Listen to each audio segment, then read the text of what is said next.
Be excellent to each other and party on. We're back for another Legacy League, and today we're playing Bug Tempo.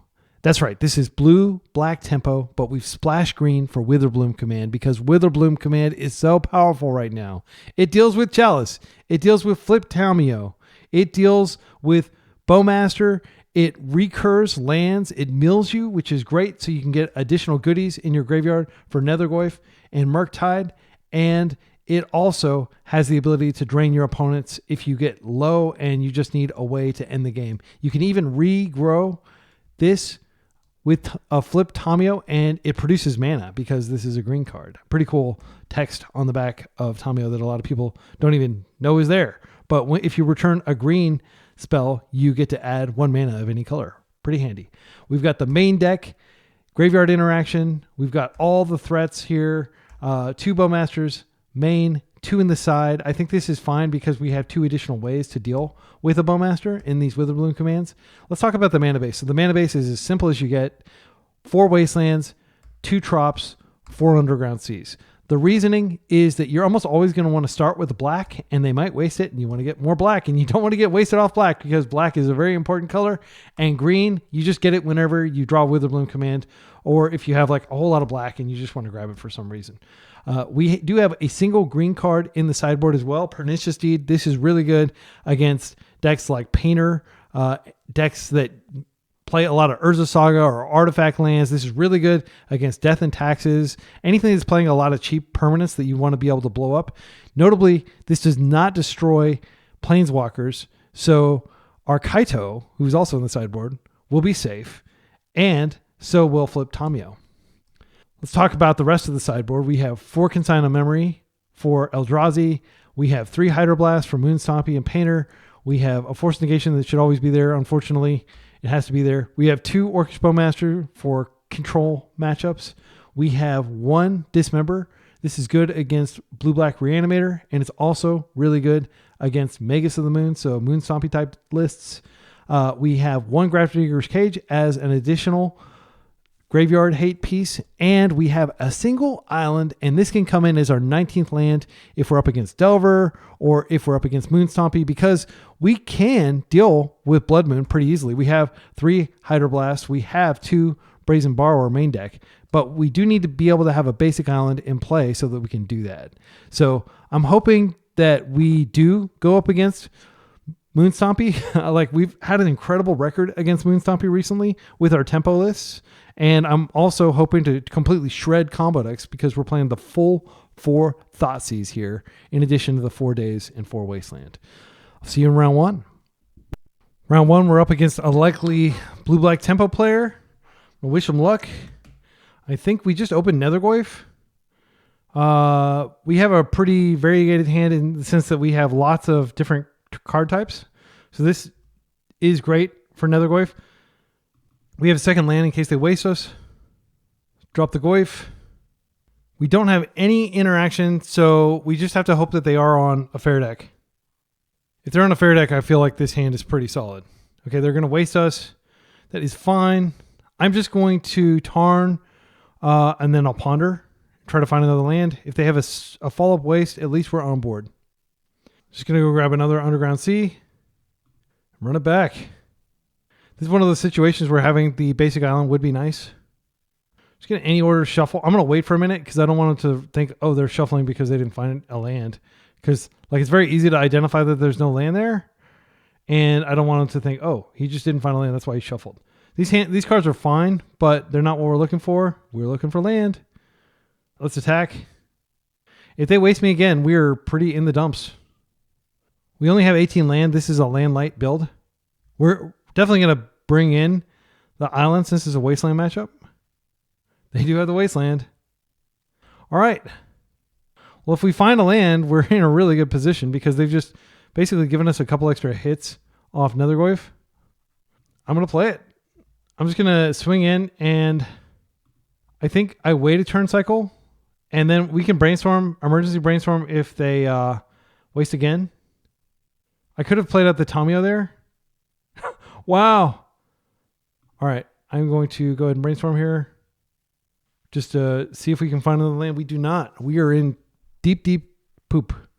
All right. So there's going to be a couple turns where we're just hitting them. If they just play a land and fatal push us, that's pretty bad. I definitely feel like I could have brainstormed before I swung. We would have seen the same number of cards, but we didn't know that they were going to have Wasteland, and it might have been nice to fatal push or something and wait and try to get a perfect brainstorm.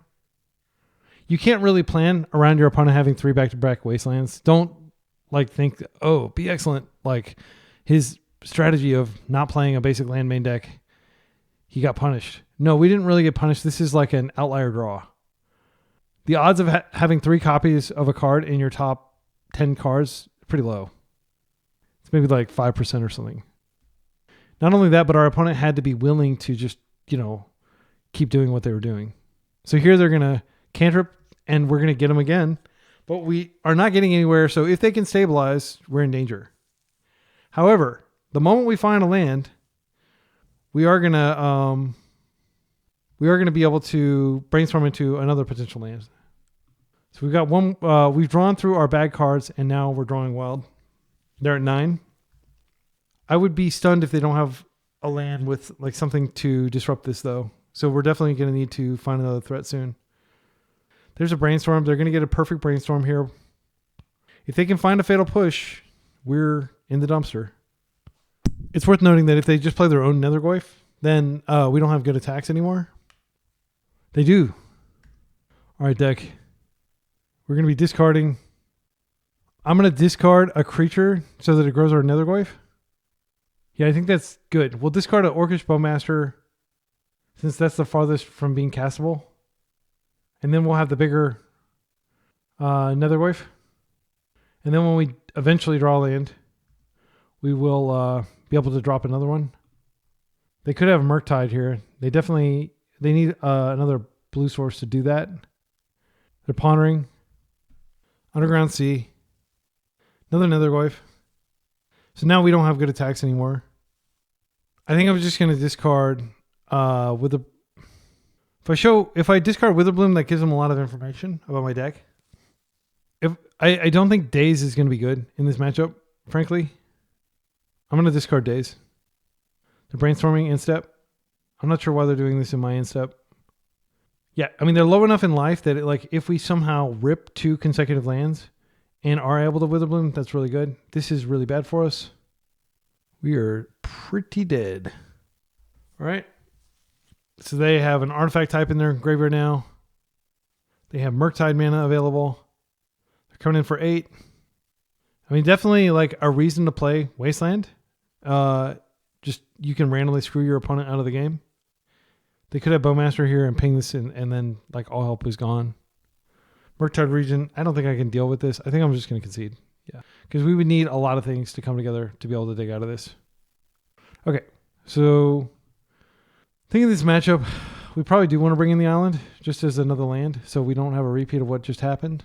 Bowmaster is pretty good. They're probably going to have their own Bowmasters. Witherbloom is good. It's kind of like a Mirror Breaker type card. It can kill a Bowmaster. And I like the ability to recur lands because that could be an axis that we're fighting on. I think Dismember is okay. I think I'm going to bring in Kaito. This is kind of like a control-y type matchup. I'm going to cut my forces completely. Is that true? I'm going to cut my Thoughtseize completely. I don't think these are good. Not in this matchup. No, I'm going to split it between Thoughtseize and Force. I will keep the non-spell bombs in. I'll keep the Witherblooms in. Okay, this is a hand very similar to the previous one. I think we keep. Yeah, I think I'm just going to open Nethergoyf again. If they waste this, I'll probably just grab the basic island and play out of Tamiyo. They did indeed waste it. I'm tempted to just Thoughtseize them here. It's risky because they just have another Wasteland, which is unlikely, but it's possible. I mean, there's so many black cards in our hand. I think it's worth it. I'm going to take the risk, and I might just get blown out. And you could say, oh, Be Excellent never learns. He always walks into the same trap of double Wasteland. But the odds are not that they have a second Wasteland. We'll see. They do have a second Wasteland. They also have Hymn to Torok, which could be potentially very annoying. They do have a combination of blue and black spells that makes me think that they're going to have to get a non-basic, but maybe I'm wrong. If they waste, they're down to 1 land, so Kaito's pretty far away. We could take the Nile Spellbomb. Him is not that scary, especially if they're kind of priced into fetching basics. If we take this, then Tamiyo can actually block, which is really annoying. I think I'm just going to take the Tamiyo here.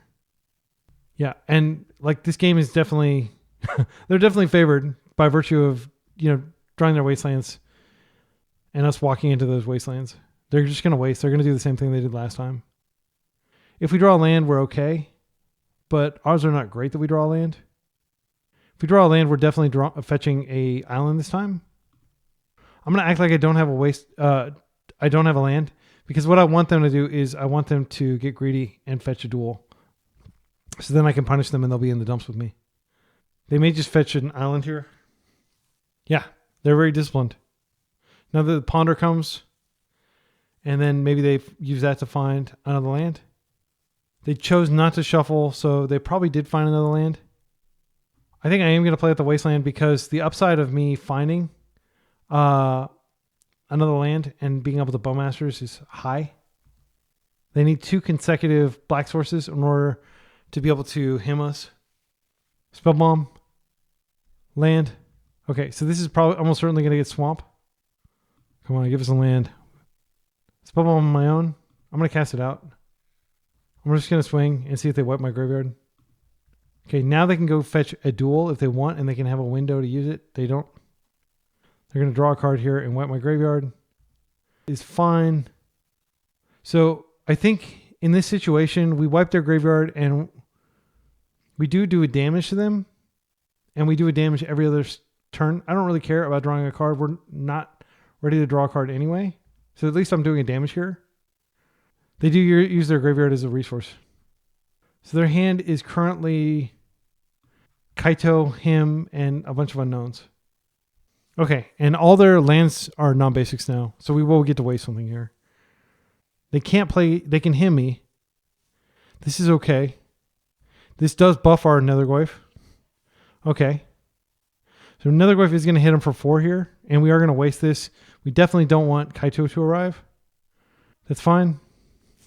A single fatal push, and we're really screwed. But I am going to fire off my Wasteland. It's too dangerous for them to potentially resolve a Kaito here. They don't really use their life total for anything other than maybe Thoughtseize. All right, and inevitably they did draw removal. So we're back to doing nothing here. Do they have cantrips? They do have another land. They've stabilized to 6. Okay, we drew our own Kaito. We just have to pass. Playing another Goyf, they can use this to get Kaito out next turn. So we're basically dead within a turn. Which means that unfortunately we're going to have to fetch another Underground Sea because we have to push this out of the way. They do have a Wasteland, so they can hard... Oh, wow. Yeah, we're not going to get through this. They can even potentially bring this back. Good games. All right, round 2. We're up against unknown opponent. His hand feels pretty good. Like it's got the Tamiyo Brainstorm combo. Has plenty of interaction. They're mulling to 5. So they played Maverick at Eternal Weekend. Could they have switched to the dark side, and are they playing Oops now? Because if they're playing Oops now, this Nile Spellbomb could win if they don't just win immediately. When you play tempo, you have to play fearlessly around Wasteland and other things that your opponents can do. It's something I feel strongly about. I think we Underground Sea, we Thoughtseize. This is a strong opening play. If they show us the Wasteland, I'll be so sad. Like back-to-back Wasteland turns. Okay. Well, I'm glad I Thoughtseized. They don't have much going on, actually. They are looking for a show and tell. The One Ring is the only card that does anything without show and tell, so that's the easy take. And I feel like this is a pretty good matchup for us. We can brainstorm away this Fatal Push and this Nile Spellbomb. Neither will matter in this matchup. So I will do that. I'm not going to wait around to get Tamiyo going. I don't know. We'll see what we draw. Maybe it is worth it to play a Tamiyo and then brainstorm the subsequent turn so that way we can get her flipping. Because she is really good at like applying pressure. And if our opponent's not doing anything, If they're just trying to find a show and tell, brainstorming, fetching, basic island, pass. So they're respecting, I mean, surely they're not blue-white. Like, are they? They could be. I've never seen a blue-white. Oh, yeah, this is good. Okay, so I think what we're going to do is, because they're struggling on mana, we're going to help them struggle on mana. I'm going to go ahead and play a Tamiyo first. She can generate clues and help us win. Then I could wait to the upkeep to waste this. It's already tapped. I don't think they're playing Stifle. I'm just going to go for it. Next turn, we can Tamiyo flip and potentially find a fetch to shuffle some of these bad cards away. Brazen Borrower is potentially good. Okay, now they could have Ancient Tomb. Or, I'm sorry, they could have the combo. Daze is a good pickup. Let's go ahead and attack. It's worth noting that like regrowing Thoughtseize with Tamiyo is quite strong. It's also worth noting that if they choose Defense Grid as their interaction, post board, we do have Witherbloom Command, which can punish that. This is phenomenal. Right? She flips.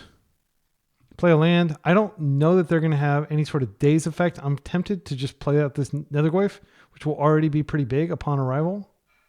Let's do it. They're using Ancient Tomb, so they are using their life total as a resource, so this could crimp that.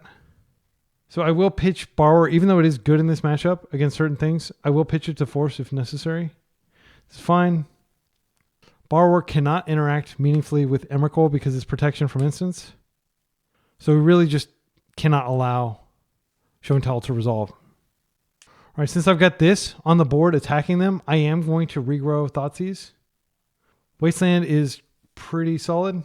Let's go ahead and start with just like peeking at their hand. Omniscience by itself doesn't do anything, so we can strand that in their hand if they still have it. They just scooped. They didn't want to show us any more of their deck.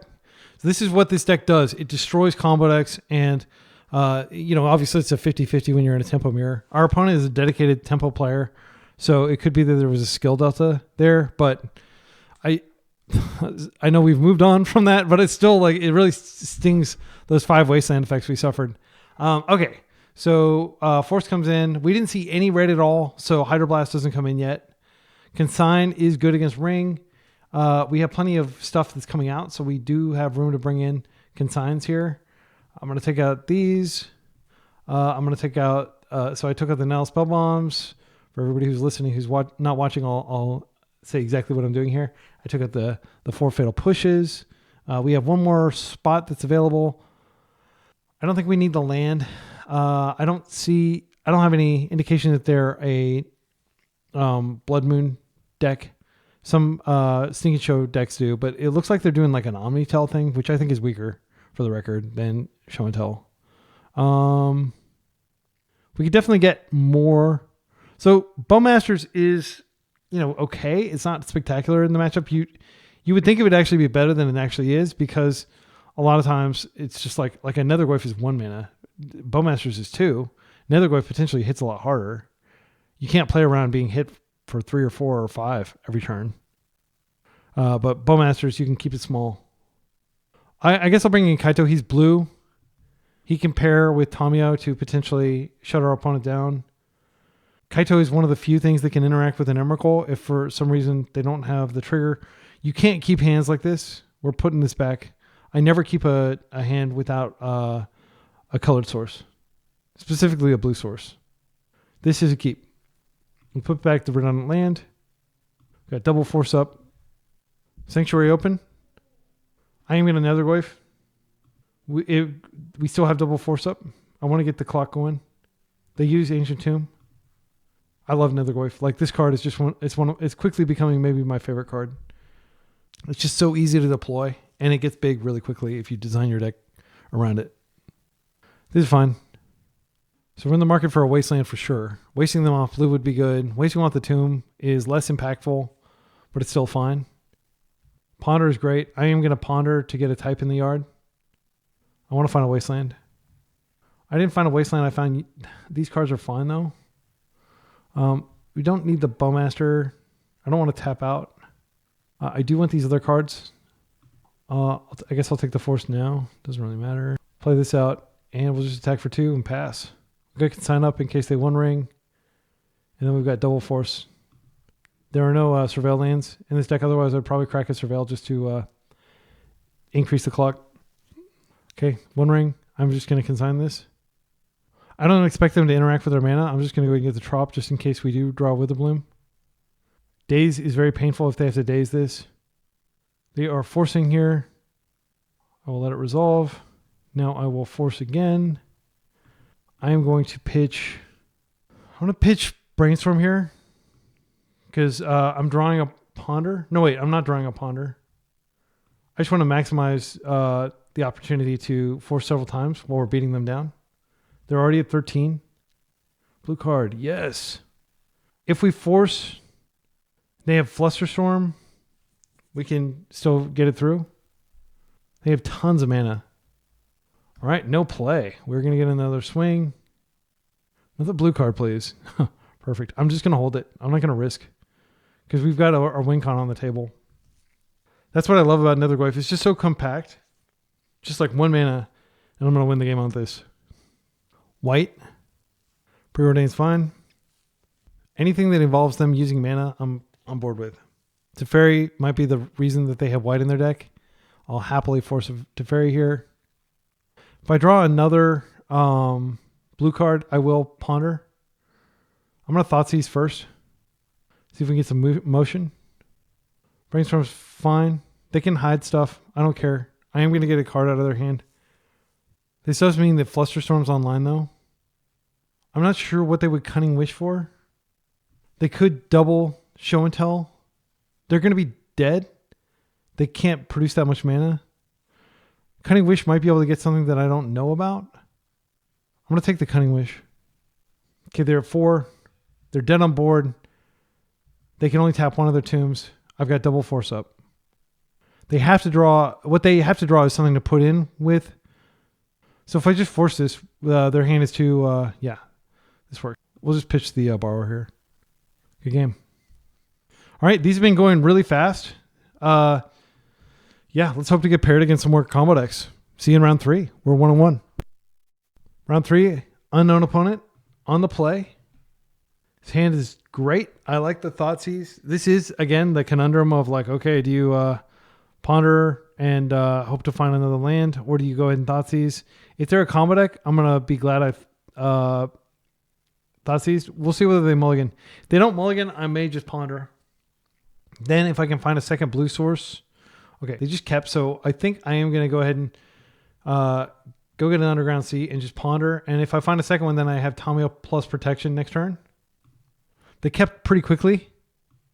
So in these situations, again, you want to like think for a little bit, because if you just immediately shuffle it, it tells them like when I'm in paper, what I'll do is I'll kind of like resequence the cards and just act like, I'm not sure about this. And then I'll be like, yeah. And then I'll just shuffle it. Like that way they have no idea that you just saw a bunch of non-land cards. All right. This is the clinch. Do they have Wasteland?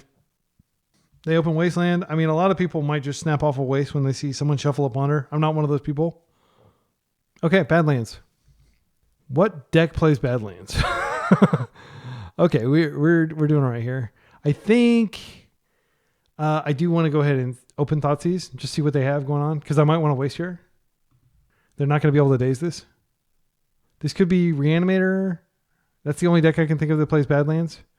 Or Grixis Control. That's a cool deck. James Kisal and his many acolytes, whom I've also met. Really chill people. Okay, they wanted to protect something they put in our set. Well, let's try again, shall we? All right, it is most likely that exact thing that I mentioned. I'm cool with letting them keep their mismatched lightning bolts. Borrower is not a big deal right now. We're definitely going to want to waste the Valk. We may be able to get both of the bolts out of their hand with Tamiyo plus Brainstorm trick next turn. And then we'll have a pretty sizable Murktide. That's a great rip. It gives us access to green. I'm going to go ahead and hit this. They may get undisciplined and just fire that off. That's fine. I'll take it. No offense to them. I mean, like, they're not going to burn me out. I don't think. They're like a control deck. I mean, they could. No, like, yeah, I'm just going to chill here and see if they take the bait with the bolt. I know they can't daze me, so I know my Tamiyo will be safe. They can flip. They can use Borrower to bounce her back to my hand after I flip her. I just want to create a clue with her. Unfortunately, I'm not going to be able to. I am going to brainstorm, though. That worked out spectacularly. I think we do draw through the Nile Spellbomb. All these cards are fine. I don't think we need the Force at this point. They're clearly like it's a card advantage, thing. I can park this Nile Spellbomb and play this turn and then just play the fetch next turn. I think I'll just put this back and yeah. And we can redraw. Oh wait, we're going to actually draw it now, so we can still do it. And I can just shuffle the Force away. I think it's fine. There's also an argument for just getting my Murktide on, but if they draw a blue, then they can just borrow it, which they may borrow this, but I can get some value out of it. I'm going to go ahead and Spellbomb them. Yeah, I'm going to go ahead and do it now. I don't know what they could draw. They could use their graveyard, but I'm going to assume they use their graveyard in some way. It's pretty much every deck does. Okay, Bowmasters is a great pickup. If they are on James Kisal's list, then they're playing 4 Bowmasters. So we'll want to be the second ones to cast our Bowmasters. We can also potentially use our Bowmasters as a way to stop them from stopping Tamiyo Ultimate. Because they are on Bowmasters, it does make sense to go ahead and plus here. And then I'm just going to go ahead and play this out. I think there's a decent chance they bounce it, but they need a land to bounce. And if they don't find a land, then the game ends. Let's go like that. I would that way we're preserving some types in our graveyard. Should be. Oh, they're forcing that. I mean, if they borrow, that's going to suck. But I mean, we'll be back to square one. What I'll do next turn is I'm going to buy back my Thoughtseize and Thoughtseize them rather than going up because they're just like a land away from Tamiyo, from killing Tamiyo. Not anymore. See, they have 3 cards in hand. I think we can Tamiyo Ultimate and that just ends the game. I'm going to do that. If they start firing bolts at this, that's great for me. Again, if this seems really passive, like why not do stuff? Like we don't need to do stuff. We're going to win when we Tamiyo Ultimate. And it looks like we're going to do that. I'm going to Tamiyo Ultimate, and then we're going to go get a Wasteland. Hopefully, there will be a Wasteland in here, and that should just lock the door. Lock them out of the game. So I'm going to do what I did in the previous video, and I'm just going to get really small so I can see everything. I hope this isn't too annoying for you. Looks like I just checked OBS, and everything's showing up on the screen all right. So, yeah, it's kind of irritating that I didn't find a Wasteland, but I do want to find a Wasteland. I'm going to go ahead and brainstorm with one of these mana. Did we find a Wasteland? We did. Okay, great. So I'll just put these back. Okay, so what I'm going to do here is I'm just going to go ahead and waste. And then, we got plenty of time on the clock. If they want to make me play it out, I think we just drop some Goyfs. How many Goyfs do we have? We just have 1 Goyf. Oh, we've got 2. Yeah, I'm just going to drop a couple Goyfs. They'll end the game quickly. Yeah, they're 5, 6. It's like a kind of like an embarrassment of riches. They're gonna force that. Well, I will just daze that, I guess. Now you're gonna dignify that with a force. I apologize, but there is no way you're winning this game. All right, good. Yeah, I don't want to ever be like too cocky or anything like that, but like that game was like a perfect case study in why like this deck. I'm excited. I think Witherbloom's going to be really good against their version too, because they're heavily dependent on Bowmaster. If they are actually on James Kisal's list, and I believe they are, clearly like a more controlling deck. I didn't see any Delver type creatures. This is a great card, Kaito. I mean, you could argue that keeping the Nile Spellbomb in is okay against them. I don't think it's spectacular. Other creatures generate value. I think we just pull out Fatal Push. It feels really bad when you're like pushing a Brazen Borrower or something like that when you could just be pinging it. They have a lot of pingable creatures. Okay, so with red in their deck, I think we bring in the Hydroblasts. Every card matters. We could cut some dazes. They're also playing Blood Moon, so I think it's fine to bring this in, this island in. They're not playing Wasteland, so I'm going to take out one of my Underground Seas. Again, like this is all me speculating that they're on James Kisal's list. I've played against a lot of people who are on it. And I will continue to say what I believe. which is James Kisao is an exceptional player, and he could play, a couple of coconuts and a banana and still beat people. I think, we're going to cut some dazes, and we'll keep our forces in just in case we have a force fight. No, I'll do a 3-3 split. That feels right. Let's do this. Okay, this is one of those heartbreaker hands. Don't even look at it. We're going to mulligan it. Mulliganing is particularly painful in this kind of control mirror, pseudo control mirror, if you want to call our deck a control deck, which it isn't really. It's a tempo deck. I think Tamiyo is the card to go back here. No, Nethergoyf probably is, because we're not going to tempo them out. We're going to try to out control them.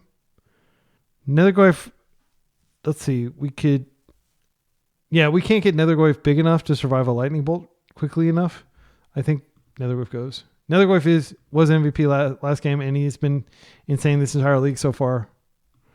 But, okay, they're going to get basics this time after what happened. Yep. Thoughtseize, that's fine. So I'm definitely keen to get Tamiyo down, but one thing I didn't think about when I put Nethergoyf back is Tamiyo is blue, and thus she is going to die to Pyroblast. So what I think we're going to do here is we're going to go... we're several turns away from Blood Moon being relevant, but I will probably fetch an island off one of these, but I do plan to Thoughtseize them here. They took Tamiyo. Okay, that's fine. That means they probably would have taken Nethergoyf if Nethergoyf were available. If we drew Force, not spectacular. I'm just going to Thoughtseize them.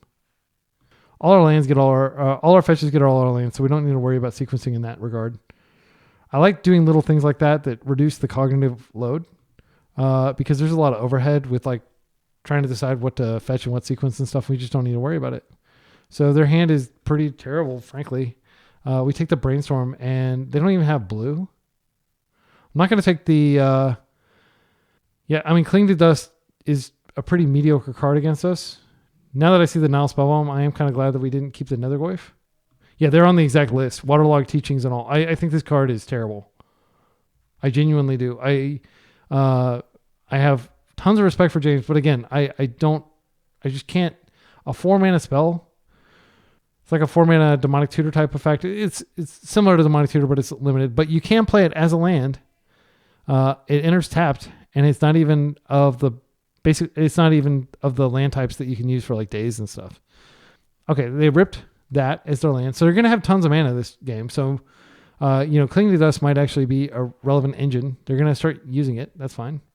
They draw a card. Okay, they're holding off on the Nile Spellbomb. Another Thoughtseize. I think we fired off. It doesn't really matter what we hit here. We just want to get like our 1-for-1s while we can. Waterlogged Teachings is probably better than Nile Spellbomb. I just don't... I might care about my graveyard later. I'm going to take this because it represents blue. They can get blue now, but it's going to be a non-basic because of that fetch. I'm going to go off of Force here. I don't think Force is particularly important in this matchup. We're just going to get a green because they don't go after our mana at all. And I'll ponder. Okay, so based on their hand, Tamiyo's perfectly reasonable. I don't want these other cards though. And as the saying goes, if you don't like 2 of the 3 cards, don't keep the ponder. All right, Brainstorm's a great rip.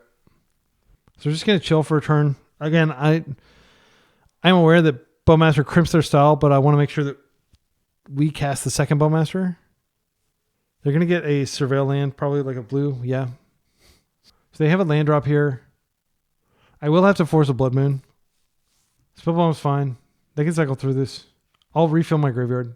Witherbloom refills it like almost instantaneously with a single spell. Their deck definitely has a lot of graveyard respect. We are playing Nethergoyfs and Murktides, so it's warranted. It's another Bowmaster. I'm just going to pass and hope that they give us something to do. I probably will instep Bowmaster now that I have a second one. They are drawing lands, and their long game is much better than ours. I'm going to wait till we get to the end step, and then I'm going to attempt to Bowmaster here. Even if they bolt this or something, it's still a 2-for-1 because that Orc army will stick around and deal combat damage and grow. And it's going to be uncomfortable for them to do removal to kill it. Now Cling to Dust doesn't do as much. Their own Bowmasters. Okay, so I think we let this resolve and then we fight over my Bowmaster. As much as I'd like to force this, and have 2 Bowmasters on the table, I think let's just be sensible here. Okay, I'm just going to go ahead and do it. And then I can swing for 2 instead of 1. I could have done it during combat and gotten a blowout. I'm not sure that they would have blocked. All right. So we are if they have a pyroblast, that's really bad for us. We have to protect this at all costs. If we lose Bowmaster Supremacy, it's really bad. Next turn, I'm definitely going to drop a Tamiyo, and I can use Brainstorm to protect her. Currently, Bowmaster shuts off their ability to draw off Cling. We're winning this race. They could have Snapcaster, which means I can't really attack with Bowmaster. I can only attack with the army. Snapcaster, this is by far the most important card in the matchup right here, the Bowmaster. Snapcaster, what can this get back? This can get back a Thoughtseize. My instinct is to go ahead and just stop this because the body gets in the way too. I'm going to force pitch Brainstorm, and then we'll play our Tamiyo, and we'll hope that Tamiyo gets us somewhere. Do they have a Bowmasters too? Okay, no Bowmaster. That's great for us. All right. And since they've already played out the Snapcaster, we can attack in, and I'm going to get a little extra damage here. So it's worth noting that it's easier for us to hold on to Bowmaster Supremacy in this matchup. Well, they have bolts. They probably have more removal than we do. But Witherbloom does stop Bowmasters. Okay, they have tons of mana now. That's all known cards in their hand. They can't Waterlog Teachings. Waterlog Teachings could go get a Bowmaster. Thankfully, I got rid of it. This is an unfavorable matchup, by the way. I think it's probably a 45-55. Maybe 40-60. We have to block here just in case they have Kaito. Okay, they don't use it. All right, Merc. We're not in Merc territory. I'm just going to attack like this. I am going to attack with Tamiyo. And I'm going to keep the beats coming from this Orc Army. If I can find a land, I want it. I'm going to go ahead and crack 4 mana. What could this be? What's 4 mana that could hit us here? Okay, if you want to go into... I don't agree with that play. I'm going to poke their token. Yeah, I genuinely do not understand why they made that play. I don't think it's correct. When my Bowmaster is out, you can just do it later once you remove my Bowmaster. They're not under that much pressure. Okay, we get our card. Force would be great. Days... if they get Antsy and Bolt or something... Okay, we did find a land. That's great. They did take a card out of our graveyard. So we're not closer to Murktiding. I'm just going to pass. Bolt. Nothing we can do about that. It's done a good job, though. See, if they just waited, they could have bolted and then done stuff after that. Yeah, they're going to get this Strix in, so they're getting value. And this is where the game starts to slip away for us. If we can find another Bowmaster, we're kind of back in it. The best card that we can draw is probably Witherbloom, because then what we can do is we can fetch, and then we can Witherbloom, and then we can Merc with all the cards that come off of that. Okay, Wasteland, not terrible. I'm going to cut them off one of their blue sources. Let's see if this inspires any panic, just doing that right there. Okay, they're floating. Now we're going to go to combat. See, if I fetch, I actually can Merc. It'll just be a 3/3, which is pathetic, but I think it's fine. I do want to go ahead and get the Strix off the table now. My reasoning is I'm fine with trading this army for it because I'm about to have a Merc that can potentially grow as they remove stuff from our graveyard. They should take this trade. They have a certain organ made out of steel.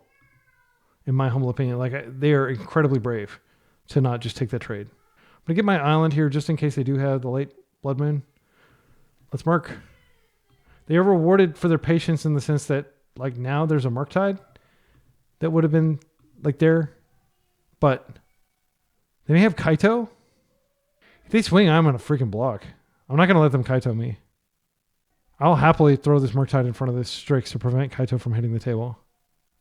Then if they have to cast Kaito, I can daze it. Okay, now I can't daze it anymore. So let's say hypothetically they do play Kaito, because I think that's what they have. It's the only thing I can think of that would explain them not just trading with this army. They play out the Kaito. They hit us for 3. They stun Maybe the Murktide. We just attack it and kill them. I do need, but they can replay this is the issue. We could daze it on the way back down. Then we kill Kaito. Otherwise, they play with the Kaito. They can stun one thing, but we can still kill the Kaito. Yeah, I'm going to just block. I'm not going to fall for that. I am a Kaito gamer myself. So Kaito can come down and stun this, which is unfortunate, but it's not as unfortunate as Kaito also getting to like do a lot of value related stuff. There are 2. I'm going to go ahead and play this land out, and now we're going to attack with both. And they may snap, and then I'll just crack the clue and see what we find. I mean, like, we can't beat Snapcaster. It's just too strong. They're dropping a 2. Crazy, if true. We go ahead and do it like this. Yeah, I don't want to have to fetch unnecessarily. I will only fetch specifically if we find Witherbloom. And I will use that to... okay, did they find it? They found the Bowmaster. Okay. So they are going to get a couple pings here. And they're going to be able to Kaito off of Bowmaster. So even though they're at 2, we could still lose this. Wasteland. I've already played my land for turn. Yeah, I always play the land before I attack just in case. So I can't do anything here. So we're just going to chill and probably die to Kaito. There's the possibility they somehow miscalculate and Daze is able to find a home. Not likely. Okay. So Kaito comes in. Kaito's going to stun the orc to keep them alive. Or it could just... I think it would be foolhardy to not stun the orc. I think it'd be crazy. If we had not played this and we could waste, then we could potentially daze the Bowmaster coming back down, which would be huge. Unfortunately, they can just play it back. What I'll do is I'm going to do the trick where we waste their fetch if they try to play it out at instant speed. Yeah, they're stunning that. Okay, this is not the end. Play this out. I'm going to attack. I do want to create the clue. I do have Kaito in my deck, so it makes sense to attack them. I'm going to crack the clue. They're going to attempt to play this out. I'm going to waste here. Now when they put the fetch on, I just daze. Stop that. Bounce this green back to hand, I guess. So the Daze did find a home, and it is pretty debilitating for them. They can get their land. Our Wasteland fizzles. They're at 1, and now we just Bowmaster them, and they die. Wow. That was super intense. I am going to go ahead and just attempt a Bowmaster now. I think there's a good chance that this ends the game. If they somehow have something that keeps them alive, I'll be impressed. That was a very intense game. I mean, it's over whether we win or whether we don't. That was insane. Yeah, that felt great. I'm really glad that like I observed that kind of the Wasteland trick. It works really well. The Wasteland their fetch trick, and then Daze the spell wants that. Yeah, that's some Delver lore that you hear just hanging out with Delver players a lot. They're telling war stories, and then I wasted their fetch, and they got greedy and they cracked it. I mean, actually, there's nothing they could do. They could just let you waste it, but then you're going to Daze afterward, right? So, yeah, it's just a way of playing around. That's one of the reasons why I'm always very careful when I'm casting something and I think they might have Daze. I go ahead and fetch first. However, my opponent didn't want to do that because they were 2 freaking life. What would have happened had we played that out? They would have just had to attack. Did they have a... I don't know they had any... I can't remember if they had anything on the table, but they probably would have just attacked and I would have had to chump with the... but they wouldn't really be able to attack because they would die on the back crack. So we're 2-1 after a humiliating loss to a bunch of Wastelands, but I think this deck feels great. We haven't gotten to cast Witherbloom once yet, but I'm looking forward to it. Round 4 against M-Show on the draw. Unknown opponent. Another heartbreaker of a hand. Mulligan. This is totally fine. Again, like double land and Thoughtseize. I mean, the responsible thing to do is put back one of the Nethergoyfs. Yeah, I think 1 is enough usually. I want to keep this just since we know nothing about what they're on. But I generally like to put this back. But if they're on Delver, I'll be glad I kept it because Delver can definitely race Nethergoyf. All right. They're taking the slower start. I mean, they could... Oh, well, now I'm definitely thought seizing you. Thanks for that additional information. So, second Tamiyo is unfortunate, but like you don't let your opponent... You try to interact to the extent you can here, in my opinion.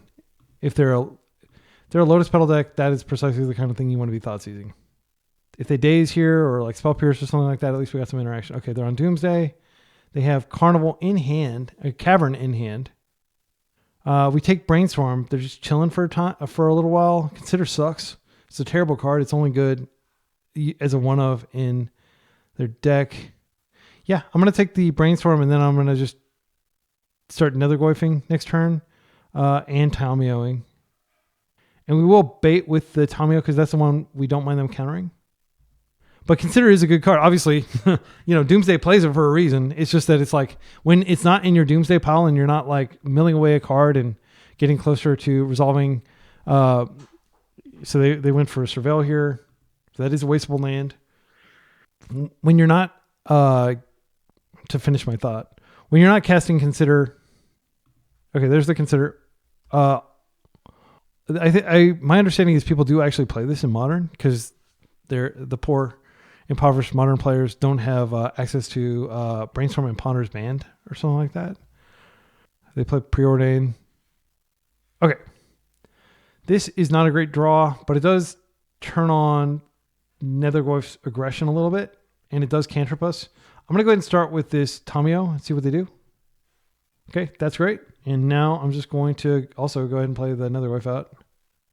And it's worth noting that because they have Edge of Autumn, Wasteland is not really great here because they can just use it to get a free cycle.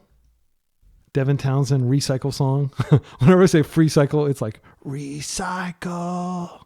He's a big fan of recycling, which I am as well. Devin Townsend, strapping young lad, crazy skullet.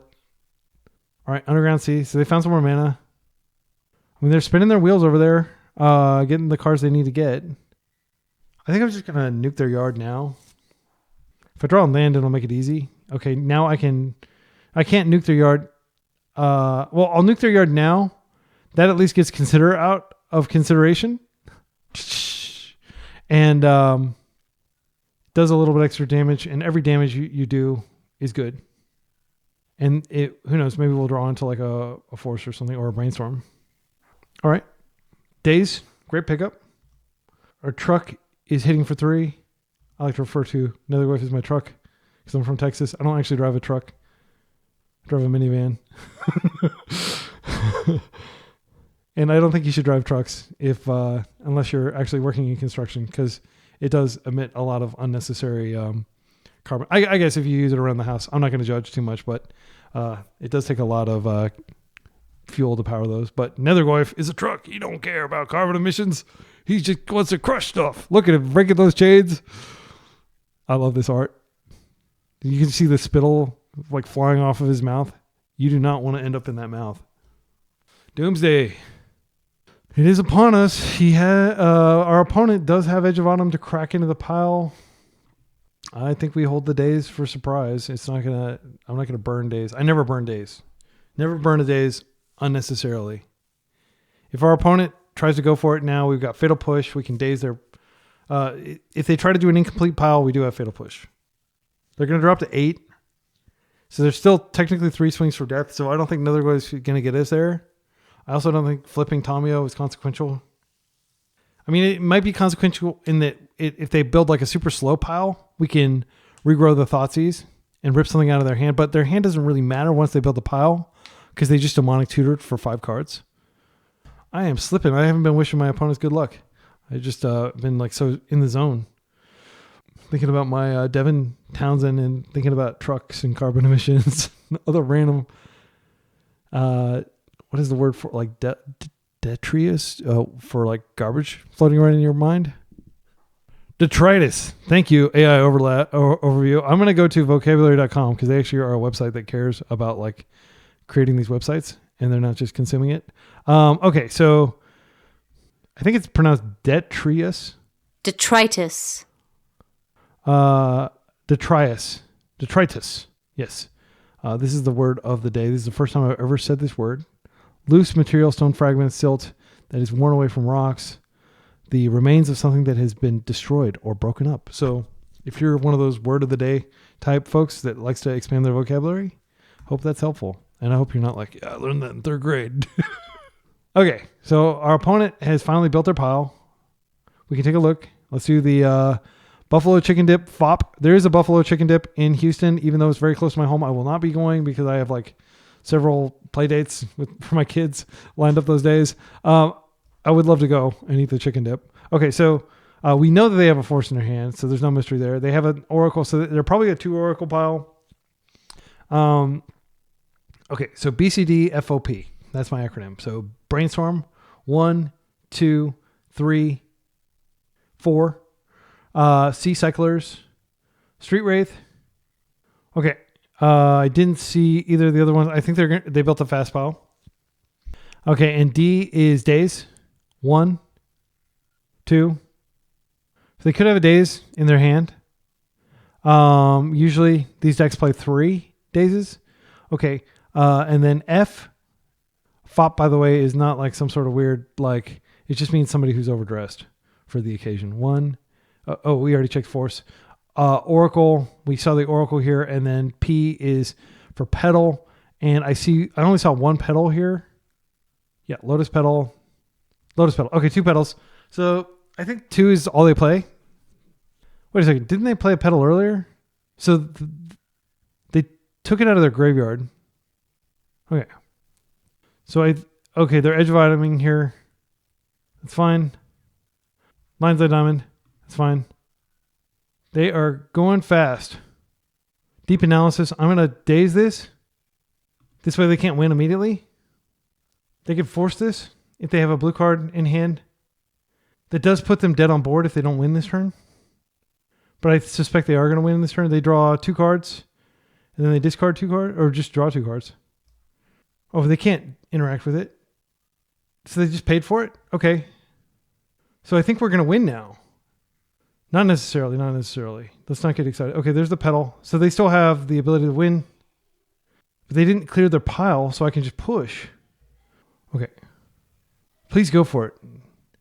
My opponent said, thanks for the slow roll. Okay. I'll just say, yeah. Whenever my opponent gets salty or something like that, I just try to cool him down. Okay, so you can see kind of what I say to people. Again, like, this is a game. We're playing to have fun. I also want to win, of course. Everybody wants to win, unless they're a Timmy and they just want to do the thing, and I respect that as well.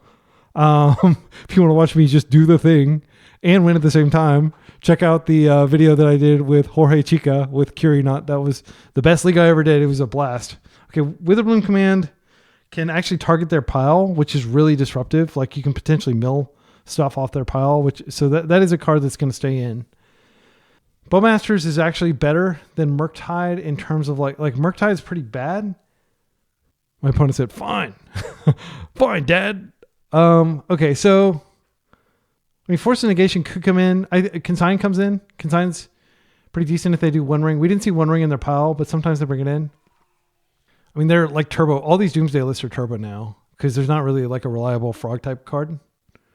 Yeah, I think I'm going to pull out all the pushes. So that gives us some more real estate. Kaito is both a win con and a pitch to force. And it's just like if you want to just like gradually chip away at them. Yeah, I don't think we bring in... I think I just want to keep a high density of blue cards here. We could bring in the Bowmaster, but Nethergoyf is perfectly reasonable. As I said, like, Bowmaster is only good if they actually start to like actively draw into it.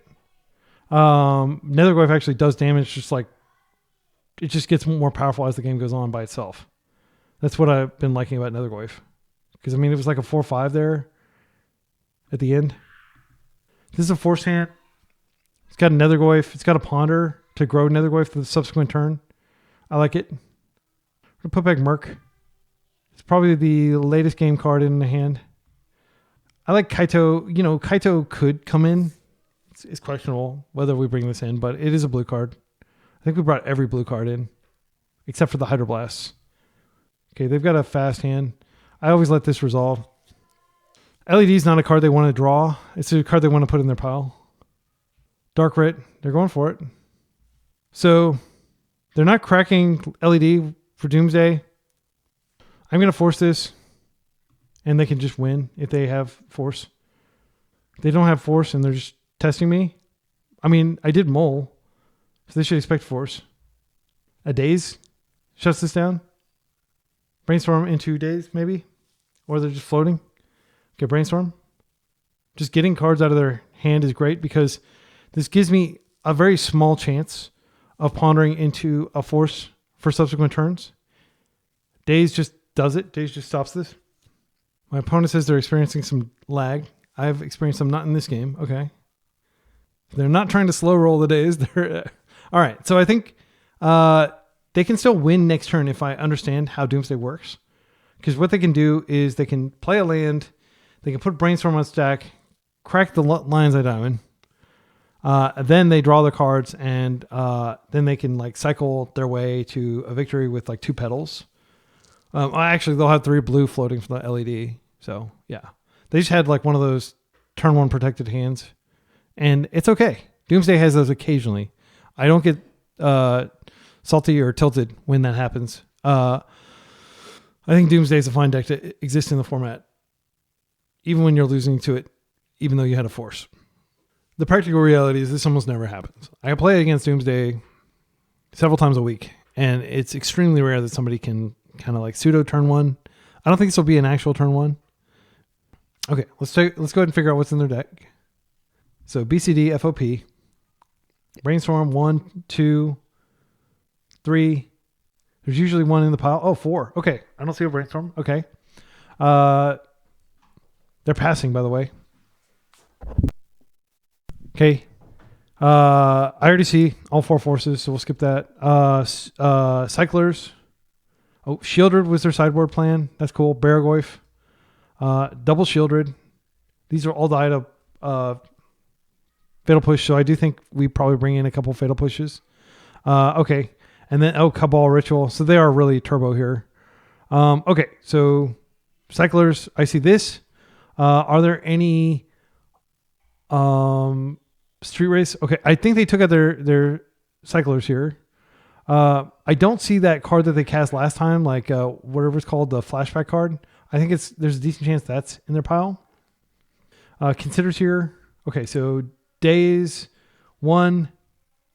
I doubt they have Days in their pile, but it would make sense to have it. Yeah, only 1 Days. They may have kept a Days in their pile. So we don't see the Oracle here. I think they probably went down to 1 Oracle. They had the Oracle last time. I see all 4 Ponders. I don't see any petals. So 1 petal, 2 petal. Okay, I have no idea what the heck is in their pile. They may have done a slow pile, but that doesn't make any sense if you have access to Lion's Eye Diamond. So, yeah, like fetch lands, I'm not going to count those. Force. Oh, I was like force, and it showed up. Like I don't know if it like picked up, like if there was input lag or something like. But like my brain was just like, oh, it could be a force, and it is a force. My goodness. Okay, so they're at 9. They built a slow pile. Getting Nethergoyf on the table is fine. They could absolutely have Days. We kind of established that Days is something they could have. They're not going to play around us just like luckily luck sacking, drawing force, because we would have forced back there if we could have. We just got so lucky. Next turn, we will ponder before we attack. If they put something on the stack and they crack, I mean, they could draw into hand interaction. Let's see, how many Thoughtseize do they have here? I don't see a single Thoughtseize. Oh, they have Duress. 1, 2. Yeah, I think if they crack this, then I'm just going to force whatever is on the pile. Because, okay, yeah, they seem to have a slow pile. That's great for us. But now I am thinking that maybe they have a day, so I do want to draw a land. But I can ponder into a land. Okay, we found a land. I don't actually care that much about resolving the ponder if they want to fight over this. I just want to hit them for more. Murktide, these are not great cards. I'm going to shuffle these away. Looking for Thoughtseize. Another borrower. Doesn't really do anything. Play this out. We're just going to hit for 3. We'll pass. Nethergoyf, again, coming out a turn before Bowmasters would have. Continue to just be enamored with this card. Utterly infatuated with Nethergoyf and his beautiful mouth. His chompers. Okay, they're taking 2 here. All right, 2 cards in the pile. There's the cavern. Yeah, I mean, are they going to go for it knowing that we could push? Edge. Fetching the last land. Yep, they got it. They got it through force. They didn't even have to use the LED. The LED was like a big red herring. All right. Let's put our fatal pushes back in for the sideboard plan.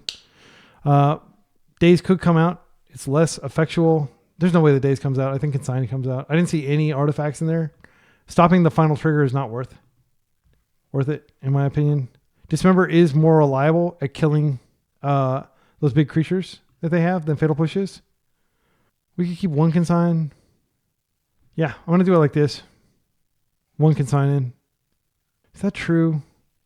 If we just bring in a Bowmaster, that is an additional like thing that can enable Kaito. What's our blue count? 12, 16, 17, 18, 19, 20, 26. I think I do want to consign instead of a Bowmaster. All right, we're on the play. Gonna Thoughtseize. Gonna Thoughtseize. Daze protection, this is great. It's not a force hand. I am going to start with just the Underground Sea into Thoughtseize. They force to protect. I've got Daze. Take that Doomsday out of their hand, shall we? All right. Gosh, they've got double Barragoyf. They're like 3 turns away from actually casting Doomsday. I'm kind of worried about Barragoyf. This cavern, like, they could definitely Barragoyf us. We ponder. We have 2 fatal pushes and a dismember in the deck. Call me crazy. I'm gonna take a Barragoyf. Yeah, I mean that them having that a cavern changes everything. If they draw like a dark red or something, they can go for it now. Undercity getting the surveil. So next turn they can have an uncounterable Barragoyf. Terrifying. And Barragoyf will necessarily always be bigger than our Nethergoyf, which is a problem. We need to find a Wasteland. I think at this point, Brainstorm, we can put back a land. I don't want this as a land. If we hit this, they won't have a Barragoyf next turn. But I kind of, no, I'm definitely going to hit these. I'm going to ignore the cavern, I think. I want to go ahead and Brainstorm. I don't think they have a Daze. Because I need to put back at least one of these cards. Thoughtseize is good. Okay, let's just Thoughtseize that Barragoyf out of their hand then. I do want to keep Daze. No, let's see. They play Underground Sea. They can Doomsday us. I'll just Daze the Doomsday. Okay, so cards that are going back. One of the Deltas. One of the Ponders. So then we can get Tamiyo going. Most likely going to have to pitch Ponder. If we do want to get Tamiyo going. I'm going to Thoughtseize the other Barragoyf out of their hand. Crazy that I'm doing that, but like I'm confident that is correct. It's just too backbreaking. This cavern, incidentally, just being insane here, forcing us to adopt a completely different line than we would normally adopt. Barragoyf. All right. This is definitely one of the more interesting matches I've had against Doomsday. Ponder, that's fine. I'm going to hold the Daze for the actual big spell later. They've got a pretty useless cavern in their hand. This is fine. They can take one of these 2. This will give them information about what they're likely to face next turn, though. This was their card that they ripped off of the Ponder. They did not shuffle the Ponder, though, so they could have found other stuff. They'll probably take the Force here. I'd like to get Tamiyo cracking. If they don't take Tamiyo, then that means they don't have anything immediate. Okay. All right. Well, we're drawing wild. Negation. It's crazy to me they took that Ponder. What the heck? It's so weird. Maybe, I mean, they just have no fear of counter magic and no fear of Tamiyo running away with the game. Because if this goes unchecked for a few turns, we are going to seriously outdraw them. They did find a 3rd land. So they haven't had to use their cavern yet. If they think that I'm going to let them Doomsday, they've got another thing coming. I just didn't have a chance to take it. But I will take it next chance I get. I hope they don't have a Fluster or something as their last card. You got another thing coming. All right. Okay, Cavern is their only known, one unknown in hand. We'll start stacking those clues, getting some fat stacks up in here. Murktide. You better believe I'm on a Murktide. Gonna make this a big boy. Is that correct? I think it is. They could have another Doomsday. That would make sense to like keep the pile as it is. They have another Doomsday. It has to be a fast pile.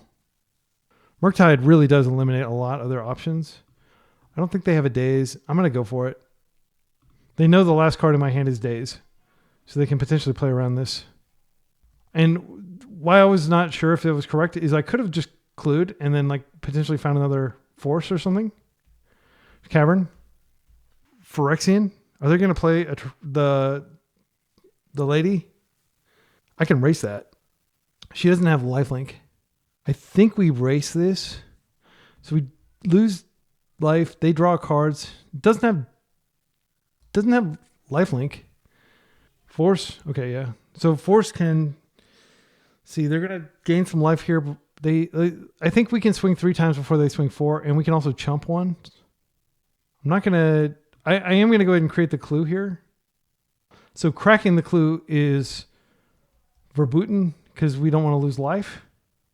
They're going to attack for 6. Yeah.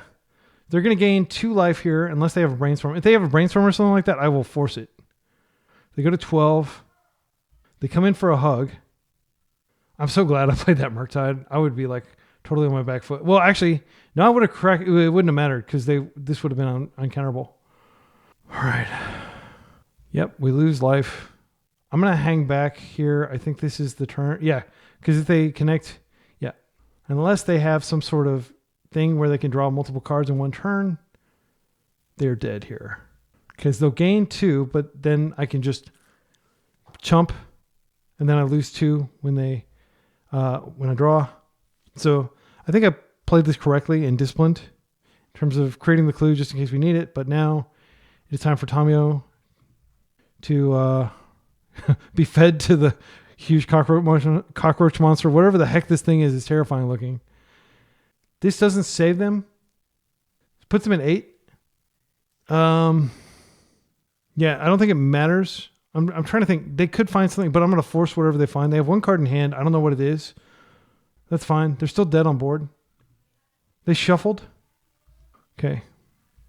Ouchie. Double force up. We are winning here. Great games. This was an exceptional match. Good games. Yeah, winning with double force, we were doing just fine there. Like I like to say, if you win with even a force blue card in your hand, you're really far ahead. That may seem like it was really close, but I feel like it wasn't that close. Okay, cool. So we've got the final round, but my kids want to watch One Piece, so I'm going to pick this up in the morning, and it's just going to be like seamless. Like you're going to snap, and it'll be. I'll even do the countdown, and I'll have to remember to finish this in the morning. But 3, 2, 1. We're back. Okay, so final round. We're on the play. Unknown opponent almost always plays Storm or Reanimator, so I think we're going to mulligan this land. No color source. We're going to mulligan this too. I know it has forces and dazes. Do not fall for that. It is a trap. Okay, this is great. So we're going to put back... I'm going to hedge that they could be on Reanimator or... if they're on Reanimator or Storm, it does make sense to get the clock going, and the clock will be going fairly fast here. If they Wasteland us, we're pretty in the dirt.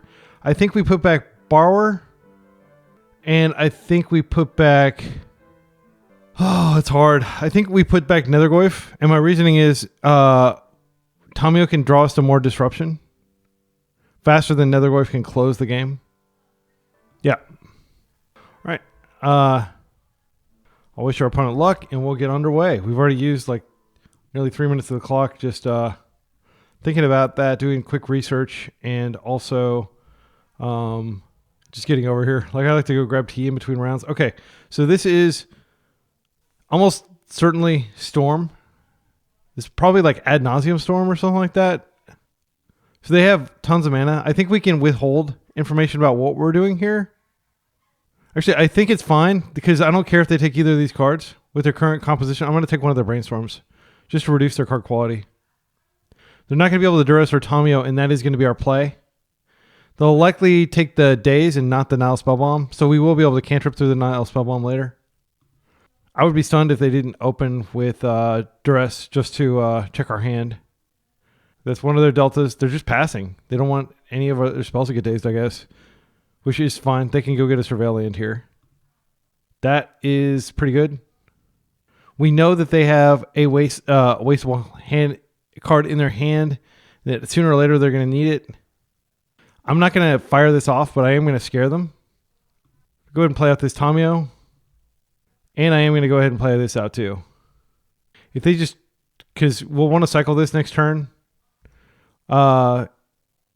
This also like shuts off lines that involve like Gaia's Will.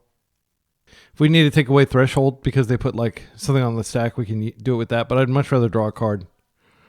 Assuming we're not going to draw a land, it's basically free to cast this daze on something they're doing. I'm going to daze this. I feel like they should have played a land there. That doesn't make a ton of sense. I don't understand why they sequenced the way they did, because they just gave me an opportunity to counter a Brainstorm, which was potentially a really good card for them. That feels like an error. I mean, like they're going to daze back? Okay, well, yeah. I can't pay for it. I don't know. Maybe that was intentional. Maybe they're like, I'll just take my time and get more Surveil triggers. But I feel like they didn't need to use the daze there and they could have surprised me later with it. Maybe they were just worried that that was going to get wasted and they wanted to get it out of the way. Now they can Brainstorm away their non-basics, but they only have 2 basics in their deck. Are they going to just stop playing lands after that? Maybe. They have Dark Ritual and stuff. Well, apparently that wasn't part of their plan because they just immediately slammed that. So maybe they do have just like some crazy combo now. Oh, Doomsday. They're on Doomsday. Okay, that makes more sense. I definitely didn't get the vibe they'd be on Doomsday because they haven't played Doomsday in the past. And usually Doomsday doesn't play Duress. This is more of a card that's in like Ad Nauseam Tendrils type decks. But yeah. I mean, dazing there didn't really make any consequential... It's not going to matter for our purposes. Also, it's worth noting that even if we'd kept Nethergoyf, it wouldn't have enough time to do substantial damage. It would be able to attack like maybe 2 times. And it's not going to... We're going to have like... I mean, we could have like 4 types in the yard, but they're going to have 9 life here. And they should be able to execute their game plan without letting us attack them twice. Tamiyo attack. So I'm going to assume that they have plenty of mana because they probably still have this Dark Ritual. Or they just used the Dark Ritual, didn't they? So their hand is just Swamp Unknown. And it may not even be Swamp. Oh, Swamp and Surveil Land. Street Wraith, are they just going to win now? Okay, they're brainstorming. I think they are going to try to win now. LED. They can crack, put it on the stack. They know that they have nothing opposing them here. Street Wraith. Okay. Now they're going to crack it. So we're getting to see like the Turbo Doomsday thing. Okay, this is the Consider that mills the rest of the pile. They don't even need to do this. They already know what's on our hand. And the Oracle, that was quick. All right, let's go to game 2. Now we are armed with the knowledge of what they're playing. Our deck is a pretty big nightmare for them. So Consigns in some number come in. It's not spectacular. Force Negation comes in against Turbo Doomsday. I think Kaito is really strong if he makes it to the table. We're going to take out all the Nethergoyf, I think. No, we're going to take out all the Fatal Push. Again, even if they do a sideboard juke, I'm not going to sweat it too much. They seem like really turbo-y. Witherbloom can potentially blow up some of their permanents, and it can also mess with their pile, so I'm not going to take that out. Oh, I'm going to take out these Spell Bombs. So if I take out the Spell Bombs, I do have room for 2 more Consign. And we still have Nethergoyf, which I do think is a good card in the matchup just because it gets down so fast, and it scales really quickly. Now let's do it. Murktide can outrace their threats. It's hard to actually outrace a Beargoyf, but you can just block it and kill it. Same thing with the... So the game that we played earlier where our Doomsday opponent got shielded on the table, like we could have just blocked and then they wouldn't really have anything going on. And that would have been a path to victory too. But if we held back, then they would stop attacking and they would just bleed us out. So I decided not to do that. I mean, there is a chance that like if you're going to attack at all, you should attack immediately. Otherwise, you want to maximize the number of draws you get to find an interaction spell like a Brazen Borrower. The other thing is their mana is so brittle that Brazen Borrower is practically removal because it's very hard for them to get back up to like 3 or 4 mana to recast their threats. If they make a mistake of putting like an LED out or something like that, I'll be very excited to blow it up with Witherbloom Command. This is a snap keep. We have Tamiyo turning on Kaito. We have Borrower as our likely pitch to force. I think if Kaito hits the table, the game is, like our advantage bar swings way to our side. I'm going to hold back this fetch just in case I draw like a brainstorm or something. Get Tamiyo on the table immediately. Okay, Tamiyo's going to create a clue. We can draw that clue. We just need to find a third land for Kaito. There's the brainstorm I was hoping to draw. I think it's okay to go ahead and... No, I don't want to flip Tamiyo because I want a Kaito. So I'm going to wait and see what they do. And then if we need to, we can emergency brainstorm. But brainstorm does flip her, and I don't want to flip her specifically because Kaito is a great thing that we can enable that will close the game quickly. Right, our opponent's cycling. Land. They're passing. I'm just going to go ahead and get my green source now. I don't care about showing on my true colors. We don't have any double black in our deck. All right, if we draw a land, we're cooking. All right, we're cooking. All right, we're hitting them, and then I'm going to immediately surveil and try to find another force effect. And this should make pretty quick work of them. We can stun their threats if they play something. I don't think we need more land. Let's draw a force. A Witherbloom, that could be good. That can regrow one of the lands we pitched if we need to and can drain them to speed up our clock. It's fun. Again, if they Doomsday and pass the turn, I am going to Witherbloom to mess up their pile. That's the first appearance of Witherbloom the entire league. This was like I built my deck to be able to take advantage of this, and we just haven't drawn it. I think it is. Like I certainly haven't cast it this league. Have I? I don't think so. It was technically last night that I did it. Okay, they're fetching. At this point, I might actually just let them Doomsday so I can mess with their pile and kill them that way. Kaito can currently only do up to 4 damage if I choose to plus him. I'd be stunned if our opponent goes for it, considering that they're dazable this turn. Okay, they're passing. I'd love to find a Wasteland. Then I can Witherbloom and Waste. Oh, Thoughtseize is incredible. I'm going to start with the Thoughtseize. Okay, so their hand is a whole bunch of stuff that doesn't win. I think we take the force, and then we can just hold up mana. Like, if they stick a Shieldred or if they stick a Baragorf, no big deal. I'm just going to stun it and kill them anyway. I do want to hold up a lot of mana here. Yeah, they can cast it uncounterably, but again, I can just stun it, so it's not a big deal. I don't want to draw a card because I would have to discard. Just going to Emblem and attack. And the scariest thing they could draw would be Doomsday, but we can force that. So as long as we keep our mana up, we're fine. We're going to win. The main thing you need against Doomsday is just confidence that your line is going to work out. And if we plus again, now we can plus and we can stun potentially 2 creatures without having to minus them to death. It's pretty good. Again, even if they play this out and cast a Shieldred, it's going to accomplish very little. Yep, and that's what they're doing. But I'm sorry, Kaito is going to wreck your day here. Yeah, that's fine.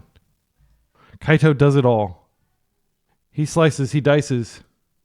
All right, and I can Thoughtseize them again too. They are still going to get to draw cards. So this does like slightly prolong their existence. I think I am going to... If I Witherbloom, they could double daze here. But I do want to get another land. We can drain them. It would take both of their dazes out of their hand to stop this. Yeah, they may double daze this. They didn't. All right, I'll just get another Underground Sea. Play it out. We could Thoughtseize again. I just like keeping force up for double days just in case they have something crazy. We're not having to discard. So they do gain 2 life. This is a Baragorf, which I can also stun. If I force this, they might get into a force fight, and then we can just attack it and kill them with the emblem. Yeah, I think that's fine. I'm going to force. Brainstorm, because I'm not going to want to cast Brainstorm while this is out, and I don't have a way to remove this. Well, actually, I have Borrower. Yeah, I guess I could have just borrowed that out of the way. All right. I'm glad we're getting to showcase both Witherbloom and Kaito here. Yeah, I'll take some damage. Drew a daze. And we're attacking for exact Z's. I think it's how the kids say it. All right, that felt really clean. Kaito is good. Kaito is very good. Okay, now was that a win war? I don't know, but it's possible that even without Kaito, just by stockpiling and stuff, but they had an uncounterable meanie, and Kaito took care of them while also closing the game and drawing us one card over the course of, like, I think 4 turns. Dealt with their life total very cleanly. I don't think we make any substitute. Well, they're clearly on the creature plan. I think Dismember could come in. What do we take out if we're bringing in a Dismember? Take out a Consign. It's not that great. We're reducing our blue density slightly. But Dismember almost certainly kills Baragorf. Maybe not. Maybe it is correct to keep Fatal Push in, but it can be hard to turn Fatal Push on. All right. Final game of the league. Can we stop Doomsday? We stopped it the first time. Now we're on the draw, mulliganing twice. Not liking our odds, unfortunately. Okay, this is a keep. I'm going to put back this because I can fetch. I'm going to put back a Consign. I don't want to have to pitch Force to Brainstorm, or Brainstorm to Force, but I will. And then we're basically just hoping to disrupt them until we can find some action. But that is the nature of Moles to 5, is you have to err on the side of disruption. You could argue that we could have put the Force back, but I don't think that's correct against Doomsday. I don't want to go down cards, but like they could just daze this Thoughtseize. Okay, drew a land, not the greatest. I'm going to go ahead and Thoughtseize now. At the very least, we can draw some interaction. Okay, Ponder's the obvious take here. They just have a lot of mana. We just have to hope they don't draw. Even if they draw a Force, or I'm sorry, even if they, okay, their land, they're Doomsdaying. Did they find it? 5 mana in the pool. I'm going to have to force like a, just going to play in a Street Wraith. Okay, this does 3 damage a turn. We can just borrow this back to hand. We can't block it. They went like all in on this. They're down to just Edge of Autumn and Dark Writ in their hands. So that would be 5 turns of getting attacked without us finding a Brazen Borrower, which would cleanly deal with it. I'm going to let it resolve. This is risky. We can't block it, but we can borrow it back, and we do have a Dismember. Nethergoyf can potentially race. So we know that they don't have any interaction in their hand. Well, they could, edge into a Daze. I'm going to go ahead and play this out. Let's go ahead and Brainstorm here. Okay. Thoughtseize is actively bad now. I think Daze is pretty terrible here. But is it worse than a land? I don't think it is. Put this back. We're going to go get another Underground Sea. We are not going to be able to cast Witherbloom if we draw it with the current mana configuration, but I think that's probably okay. I'm going to Goyf here. Goyf comes in as equal size, but they are winning the race. But they need their life total more, and we have a cantrip in our hand. They can also just hold this back to block. If they start attacking, I'll be impressed, because they really need their life total for Doomsday. It basically means Doomsday is going to be off the table. If we can find, we don't have artifacts in our deck, but we do have creatures that might die somehow. I'm not sure. Oh, we're going to draw first.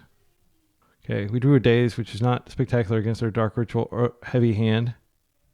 A second Nethergoyf would be okay. Kaito's great. We can use Kaito next turn. So what I'm going to do is I'm going to put back these Dazes, which I don't think are going to be effectual. Actually, I can put back the land. I can just use Kaito next turn, and then we can stun and we can win. Yeah, I'm going to do like that. Now, I'll just play out this as a second. In case they can deal with one of these, they won't be able to deal with both, I don't think. Now we can attack. It's worth noting that even if they rip a Daze or a Force, they're not going to be able to stop Kaito because Ninjutsu is uncounterable. And we're easily going to win the race if we just Kaito back Tamiyo to hand. Then we can hold her as a Force. If they start piling on more attackers, that could be a problem. Okay, they're just surveilling. This is fine. Kaito is so good. My goodness. What a rip. I'm so excited to get him back onto the table where he belongs. Completely annoying our opponents. They actually edged to get closer to something. I mean, this sucks. This really sucks. Because I need to keep Kaito. They could have Doomsday. I mean, we could just totally lose here. Do we let them take the Kaito? I think we do. It buffs the Nethergoyf. Yeah. We'll see what they take here. If they take Kaito, like I have a land on top, but they don't know that. But Kaito, yeah. All right. Nethergoyf is bigger now. So we're going to potentially win this race. Let's see. We dropped to 10. Then they dropped to 10. I think we may need to get a creature in the yard. If we just block here, we are definitely winning the race. We can't block. Never mind. It's Swamp Walk. All right. I'm going to play the land. I'm going to attack. They know exactly what they're up against. I'm going to immediately crack the clue, hoping to draw into another Nethergoyf or Dismember. Did we know that Daze was there? I think we did. All right.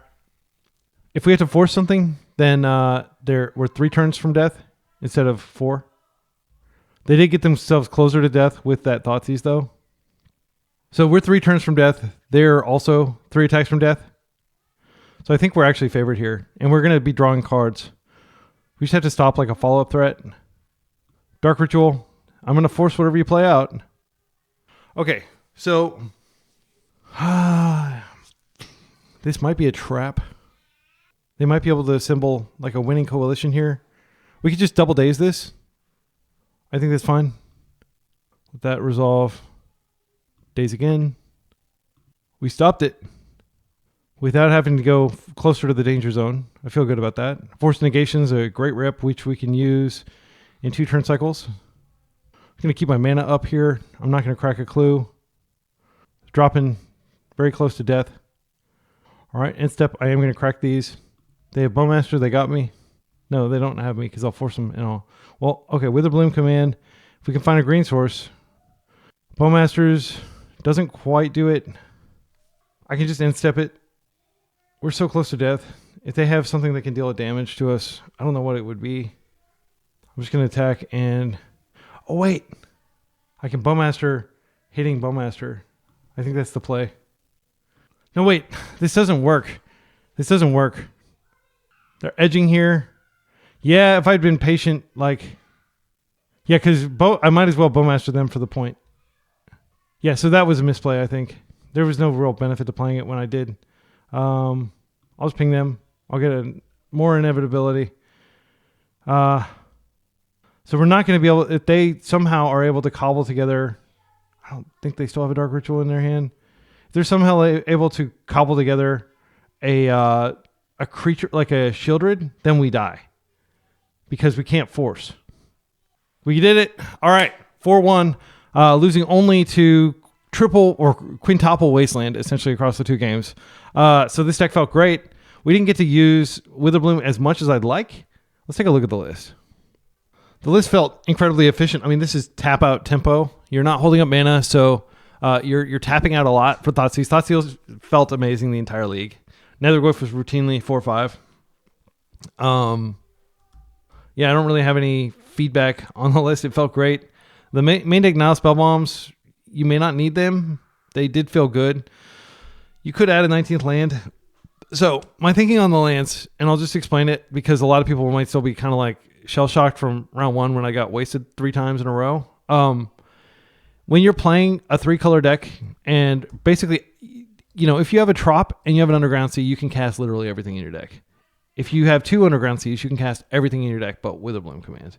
But if you have an island and you draw like a Witherbloom Command or something like that, suddenly you need 3 mana in order to be able to cast this.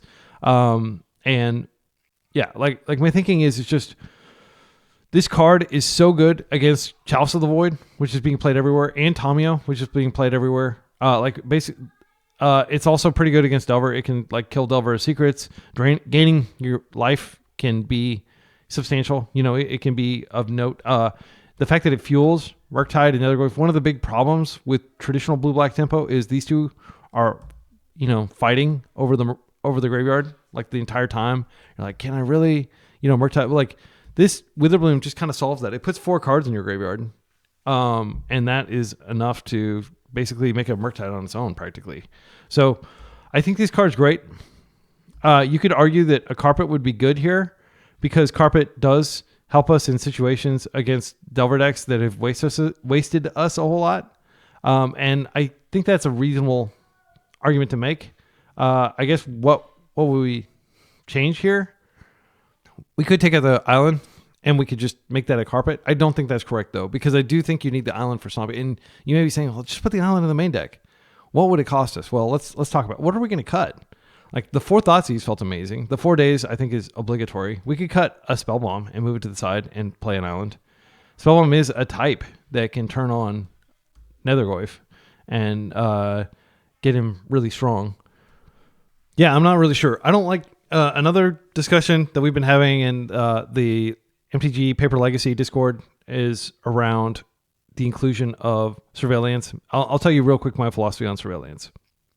If you're tapping out every turn to do stuff like play a Nethergoyf, Thoughtseize your opponent, cast a Ponder, cast a Tamiyo, put a Kaito into play, as we did a couple times during that final round, you don't want Surveillance because like you're not going to just be chilling there like, oh, turn 1, let me just play a fetch. Like if we take a look at this and sort it by mana value, like we're heavy in the 1-drops, 26 1-drops, right? And like these are basically free spells. Let's just move these to a different category.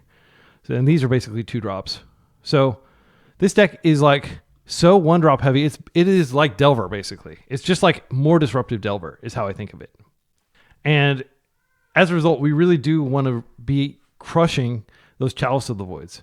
I mean, it's to the point where I want to actually experiment with having one more of these because this, I feel like this card is so good in the meta right now. And if we get to 2 lands, then Wasteland doesn't matter because what we could do is we can just, hoover up lands from our graveyard and we'll be okay again. So like one of the things I'm thinking about is maybe cutting a Fatal Push and including another Witherbloom. Because like Chalice is everywhere, and this really does. And the life gain was, it basically saved us during. Did it? No, we didn't use this the final round, but I think it can save us a lot against Delver. Maybe I'm over-indexing on this card, but this card has felt great to me. It's a great thing to be doing for 2 mana, and we don't have a lot of 2 mana plays in our deck. I mean, I was boarding these out a lot. You could argue maybe we just go down to 3. It's the main use for Orcish Bowmaster is killing our opponent's Orcish Bowmasters. And maybe this is just a sideboard card. Okay, so hear me out. Bowmaster is a sideboard card. We just bring it in against control. It's good against One Ring. It's not good at all against Eldrazi. It's not good at all against Painter. It's okay, but a lot of Painter is moving away. So I would argue that this is not like an exceptional card against Moon Stompy. I think Nethergoyf is probably just fine because it comes down earlier. And really all you need to do is get the clock going. You get the clock going with the Tamiyo, whom you can flip, or you just start accumulating clues. You get the clock going with the Nethergoyf. If they have Leyline of the Void, we do have Brazen Borrowers, but Leyline of the Void is concerned when our win cons are so heavily anchored toward graveyard. And that's not really going to change. Maybe we want to keep one of these in and then maybe cut down Spellbombs. Or how many times do we go against Reanimator? Maybe we don't want these main deck. If we take these out of the main deck, that does give us a lot more build space. Because playing a Dirtily Artifact turn 1, I don't know. I'm just torn. So, like, any given league, like we faced Doomsday twice. What else do we face? We faced Blue-Black Tempo, the Mirror. This is good against... Now Spellbomb is good against that. I don't know. My thinking is Wasteland's really good right now. Witherbloom makes Wasteland even better because you can run it back and waste them further. The only decks that are playing basics are like Delver's maybe playing 1 and Blue-Black Tempo's playing 2. Those are the only like top decks to play basics. Obviously, like Eldrazi usually plays a basic Waste and a basic Forest, but that doesn't really matter because their mana requirement is so high that, yeah, okay, they've got like 2 mana in their deck, but you've wasted everything else. Wastelanding is tempo negative. I mean, you are like letting them tap the land before you're able to waste it. But that not necessarily with all the Surveillance. Like a lot of combo decks play so many Surveillance that you can park a Wasteland out there and they're like, damn, I can't get my Surveillance anymore because I really need this fetch to produce mana. Okay, let's talk about the list a little bit more. So I'm going to slow down. This is a deck tech portion. If you're not interested in brewing and you're like, okay, well, I just want to see you play top decks. Go play like Blue-Black Tempo. Go play Delver, right? Go play Pokemoki's Beanstalk. Pokemoki is a better brewer than me, for sure. But I'm going to do my best to brew here because I really do think that like Witherbloom solves a lot of Blue-Black Tempo's problems. And when you're playing this low of a curve, Chalice is a serious issue. Maybe we don't want to go down on Bowmaster just because this is a win con that doesn't use the graveyard. And if our opponent, like I had somebody open turn 1, or turn 0, I guess technically, pre-game action Leyline in round 1, game 1. So a lot of people are responding to the abundance of Reanimator and things like that with main deck anti-graveyard strategies like that. And that's like a very powerful strategy. Like Oops All Spells, stuff like that. I think just because of Oops All Spells and just because it's such a hammer in the matchup, I don't want to take it out. The opportunity cost of playing Now Spellbomb is so low. So maybe we don't add this second Witherbloom Command. Maybe we just accept that it's good when it's drawn, but you don't necessarily want to draw it in multiples, and you don't want to have an opening hand that has 2 of them. Yeah, so maybe we don't make any changes to the list. And the list felt fine playing it when we didn't get triple Wastelanded. Yeah, I think I'm just going to play another league with this list. Okay, so I'm going to go back into it. I'm just going to record again. This will be a double league. I hope you all have got your popcorn or your Subway sandwiches or whatever it is that you chow down on while you watch. I hope you're taking good care of yourself and sufficiently nourishing yourself, drinking lots of water. You don't actually have to drink as much water. Like there's like this myth that you must drink 8 glasses of water a day. Like believe it or not, humans get like a significant portion of their hydration just through breathing. I drink a ton of water, but like I just don't feel like, oh, I should be drinking more water. Don't buy some fancy like, Internet of Things thing that like keeps track of your water consumption or something. It's not a big deal. If you're thirsty, your body will tell you. Okay, so I'll stop going off on random dad rants. This is the list, and we're queuing back in, and we're going to do another league with it. Let's go. All right, we're queuing right into a very unfavorable matchup. Our opponent likes to play Stoneblade, and they don't even play the blue. So it's basically like Death and Taxes, essentially, with Yorion and everything. This is the nightmare for us. Tamiyo is not super reliable considering that they play, checks list, 4 Caracas. How many Caracas do they play? 4? Oh my goodness. This hand is otherwise fine. I think we open Tamiyo and we can Daze to protect if they plow. And then if they bounce, it's no big deal. We'll just play it out again and then we'll brainstorm it. Tamiyo flipped is good against their list. I'm going to keep. It says access to all our colors. Somewhat resilient to Wasteland. Opponents mulling to 6. They are on a Yorion list. Here's the little heart icon. A special area for a companion waiting to be cast. Like how they had the alt text there. I'm not sure how accessible this program is, but when you're a software engineer, you like have to constantly think about accessibility because there are literally a billion people on Earth who have some form of disability. All right, let's play this out. Don't Caracas me.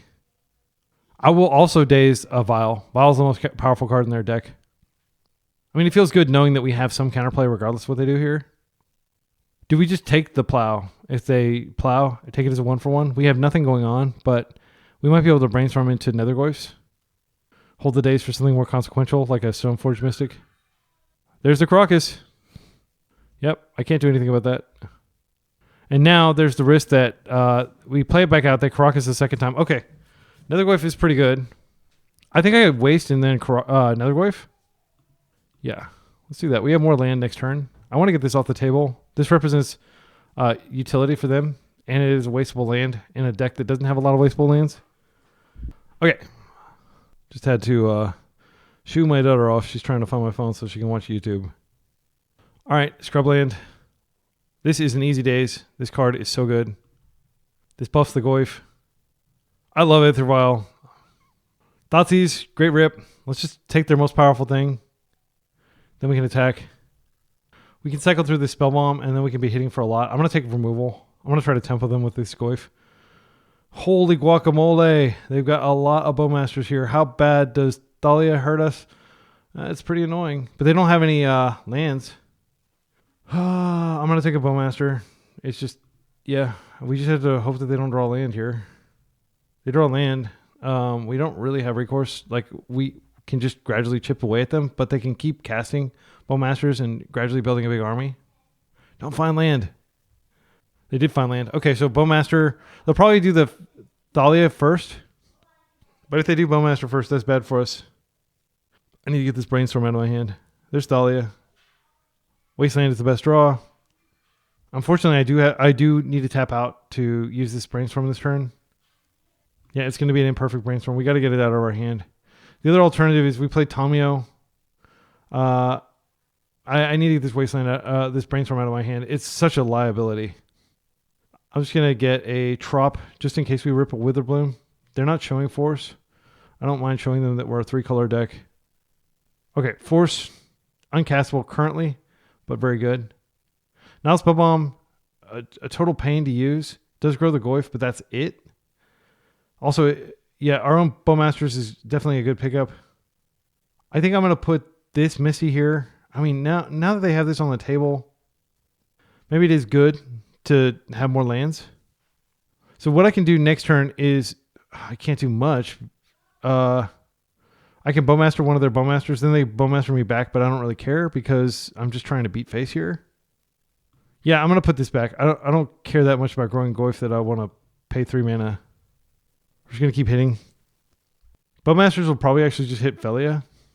Or Thalia. They have another one actually, so I'm going to hit the Bowmaster. All right, here they come for a hug. So if they don't Bowmaster here, we can force their second Bowmaster. Let's take a look at their hand again. This first one, can't do anything about it other than ping it. But I will force the second one. And we'll see whether they chump. We'll see how they block here.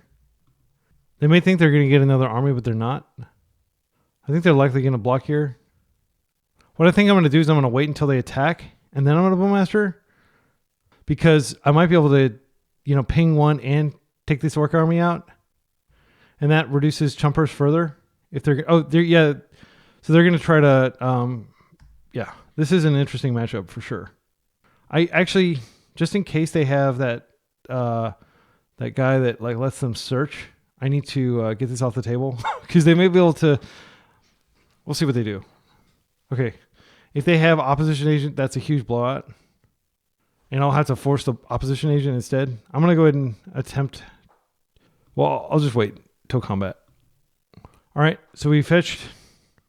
They already played their land, so we don't have to worry about them wasting here. We don't have to worry about them opposition agent because we played around that unlikely but possible scenario. It is good to be careful. We're going to take 2 here. Yeah, there's no point in killing this Thalia because she's just going to keep coming back. Like they have a second one in hand. They may wait to make us use less efficient use of their mana, which is fine. I'll just wait. I've got plenty of mana. I've got nothing else to do. They're going for it. All right, we're drawing wild. I'm going to attack with literally everything. Thoughtseize is not castable, I don't think. Let's think about this. We Thoughtseize. We do 2 damage to ourselves. They're attacking for 3. We're attacking. So we can take the other Felly out of their hand. I'm not sure what the other card they have is. They have one unknown. This Yorion is not actually in their hand yet. Yeah, I think I'm going to go ahead and... so we're attacking for 5. They block. Attacking for 4. They're attacking for 2. I think we can afford to do it. They can't currently plow if that's what's in their hand. I'm going to go ahead and do this. Okay, Flicker Wisp is great. I'll definitely take that because that speeds up their clock. We'll just continue to ignore Thalia, much to her chagrin. We've played out our land, which we didn't need to do. We could have concealed information here. Attack with everything. They should... Oh, they're just going to chump. I question that decision. They could trade. So it's basically the top of their deck versus our board. We don't have a Surveil land for reasons that I discussed in between leagues. A Solitude or something like that could really shake things up. Jite, that does shake things up quite a bit. They're holding back. Jite is quite good against us. Please draw something relevant. Okay, Spellbomb grows the Goyf. Helps us draw. We could draw another Goyf, which would be phenomenal. Witherbloom Command would be insane here if we can find it. We drew a land. Oh no, I probably should have fetched the Thin there. I mean, there's a possibility we draw a Brainstorm here. I'm going to go ahead and attack with just this, sadly. Actually, let's think about this. So we're hitting for 4. They have to attack in. We can double block. They kill. If we attack in, we're losing something. They just lose a single life, which they can regain through the Jite. All right, at this point, it makes sense for them to go ahead and equip Thalia and attack in. They could even Legend Rule Thalia afterward. All right. They're opting to play a Mother of Runes, which is seriously consequential here. Again, Witherbloom is the best draw in our deck. If we can find it, we can potentially kill this mom and kill the GT. I think it makes sense to block here. My reasoning being that... no, I'm just going to take it. Yeah, I'm going to take it. And then we're going to attack with all this stuff, and then they're going to have to minus to kill these. I think we've lost. But this is a horrific matchup. Like, this is like a 20-80 matchup, in my humble opinion. It's like the worst matchup we can find. I think I'm not going to crack just in case I find a Brainstorm. But I don't think it's going to be enough. There it is. That's exactly what we needed. That is so good. Okay, I'm going to destroy target creature and target... They can gain some life here if they want. So we're going to blow up this GT and we're going to kill the mom. Holy cow. Such a good card. And this is why you put it in your deck. Our opponent is almost certainly not expecting this. Now they have the awkward choice of gaining life. They're gaining life to survive. They can take out one of our creatures if they'd like. Or they can just gain more life. This card is insane. They're killing one of our dudes. That's fine. This game entirely brought to us by that late game Witherbloom Command. I'm not going to hold anything up. I'm going to get them to 1 so that they can't attack. I'm going to play this out. There might be some big mana play that we need next turn. I am also going to fetch the Thin unless they get me really low in life. Another Witherbloom would do it. Oh, wow. That was great. Whew, that felt amazing. Witherbloom. Okay, so Pernicious Deed comes in. Kaito comes in. Kaito's good against their deck for sure. I think the Island can come in. Bowmasters definitely comes in. They have several X1s. Dismember comes in. All right, cards that are coming out. Dazes are all coming up. It was great there. It stopped the thing, but not where we want to be. A couple Tamiyos come out. I know we're bringing in Kaito, but Tamiyo is just like a huge liability. We still have the same creature density because we brought in those Bowmasters. Believe it or not, Murktide's actually good against them, even though they have like Solitudes and Plows. Like a lot of times the way I win, the way I manage to eke out a win, because it is always a freaking struggle, is to, Murk and then just protect the queen with forces. Oh, we can take out these graveyard hate cards. So I think we're probably bringing back in a couple of Tamiyos. As weak as she is better than Grafdigger's Cage here. Or, Nauspa. And they do play artifacts, but like it's not worth bringing in Consign for that.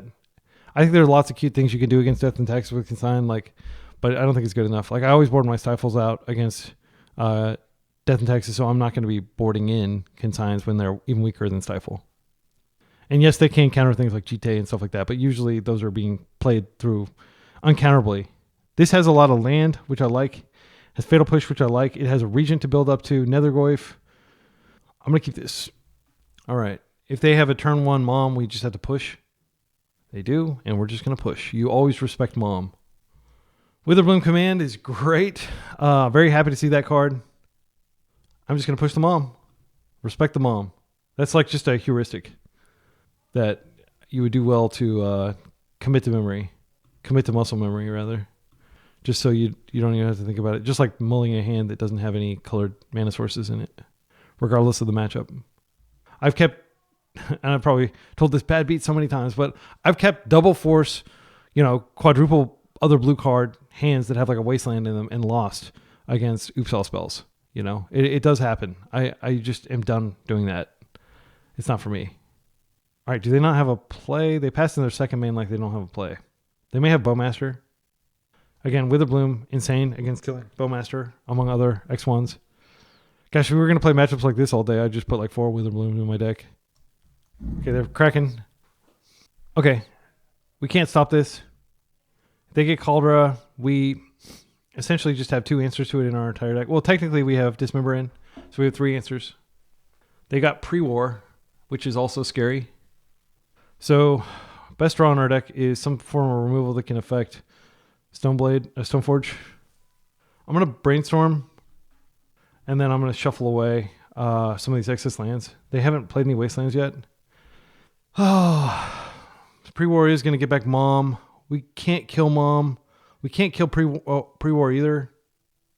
do I want to bother playing a game where we're up against... we can still protect the queen. Hope is not all lost, but it's mostly lost. I'm just going to drop a Goyf here. No, wait, I have to fetch. If I'm going to fetch, I should go grab a green source here. So I screwed up. I should have kept the Trop instead of the Underground Sea here. I think it's too important to keep this, though. And I've already started fetching. So, yeah, we're not going to play Goyf this turn. I don't want to have to force anything because I do think this Murktide is like our only hope for winning. We can fly over their beaters.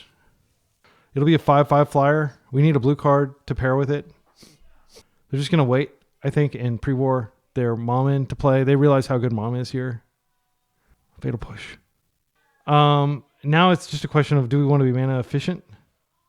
I don't feel comfortable putting a Murktide out without a blue card to pitch the force. I think I am going to be mana efficient here. I'm going to Goyf, and then I'm just going to Witherbloom and drain them. And get back a land and mill, hopefully, a bunch of instants and sorceries to our graveyard. All right, let's get back just whatever. It doesn't really matter what we get back in terms of land. We're guaranteed to get a land back. Okay, I'll just grab one of these fetches. We did put a ton of additional juicy cards into our graveyard here for the Murktide. Another Goyf is now a stoutly 4/5. We can get another sorcery in there. We can get another instant. I think it's fine to... I'm going to attack and then I'll Goyf. Then I'll Murk. I don't think I'm going to wait either. I think I'm going to go for it next turn. They got the Backstreet. All right, I'll sing it. Backstreet's back. All right. Okay. Only Backstreet Boys song that I know, just because it's got Backstreet Boys literally in the lyrics. And I say that every time. I don't want you to think I'm some Backstreet Boy fanboy. It was in like this movie, like This Is the End or something like that. It was like when they went to heaven, they played that. Okay, 3/3, Mother of Runes. Pretty terrifying. I'm going to let them do it. They've got infinite blockers on Stoneforge because they can just block with Mother of Runes and then protect. Or they can block with Stoneforge and then protect with Mother of Runes. We're in a bad situation. We're not in a so bad I'm conceding situation. Okay, they took the... What are they going to do? Oh, they're going to flicker pre-war. No, they're going to flicker Stoneforge. That's fine. I mean, I have to assume that they have some sort of removal in hand if they're doing this, because why would they leave us with Murktide? I am going to Witherbloom, hit Flicker Wisp, fill up my yard even further, get yet another land back. I'd love to get a Wasteland. Gonna get Cauldron, Phantom Blade. Okay, that's a cool card. Oh my goodness. Okay, so that does give us another option, but I'm pretty sure we just go ahead and mill. Phantom Blade can kill Murktide, annoyingly. I want to start by doing this. I might not want to play out Murktide yet. If I can find a Thoughtseize, I'm not going to be able to find a Thoughtseize off of this. Oh, they can just give it pro. Check this out. We can get kind of a cheeky attack in. Not that it's like exceptional. But what we can do is when they give it pro, I can just ping it. And then I still get my dude. I think at this point it's fine to get the second Trop. So we'll go black, green, Witherbloom. Target player mills 3 cards, and target creature gets -3, -1. Not an outstanding play, but a play we can make currently. They give pro. If we can convince them to somehow use the Phantom Blade on something other than our Murktide, we can still win with Murktide. So this is... We're just going to interrupt that. And again, it's important that we sequence this way so that way we can get the actual Arc Army. Boom. Okay, now it gets pro, but it's dead. Haha. Now this resolves. Let's get a Wasteland, please. We didn't find a Wasteland. We're running very low on lands to deploy here. Already played our land for turn. I'm just going to attack with my truck. Which is a 4/5 currently. And I'm hoping that they Phantom Blade it because I can bring it back. If they wait and Phantom Blade Murktide, then that's scary. But they've got nothing going on over there. I mean, they got 4 cards in hand. They go to Caracas. They can just go get Yorion and start winning. If they get Yorion, I think all hope is lost. But they sometimes, like, you just get so tunnel visioned, it feels like it's so far away. But like, we're not really doing anything here. Because if I rip another Bowmaster, right? Options. 1, we can just Misty get the last land out of our deck. I think it's better to play this out in case we do find a... I think I'm just going to overload with threats. It may make sense to go ahead and attack with everything just to get some damage across the line here. I don't really care about... No, I'm going to attack here and make them, like, put them in a dilemma. They may not want to use their mom just because they may be afraid that I have interaction. Is this a plow? Is the Bowmasters? Okay. You're going to Bowmaster our Bowmaster. Bowmaster our army. Okay, they've got a blocker now. I think they've got so many blockers that it's going to be a miracle. That's fine. All right, and I'm just going to drop this. And I'm going to go ahead and drop the Merc. And I'm just going to F6. This is where it gets hard because we have to figure out what we want to take out of our... If we take out the lands, we can restock the lands. I think we make this large enough that they have to use the Phantom Blade on it. And then we beat them down with the Nethergoyfs. But there's not really any point in making it larger than that. So I'll just go 1, 2... Yeah, good mix of instants and sorceries here. Nethergoyf does get a little smaller because of the lands, but we can just make it bigger later. Actually, I should have, if I was going to do that, I should have probably played out the Misty. Now they're going to use the Phantom Blade here, end step, and just take one of these out. F6 here. I don't think we're going to win this, but I'm going to just wait and see. Our clocks are pretty close.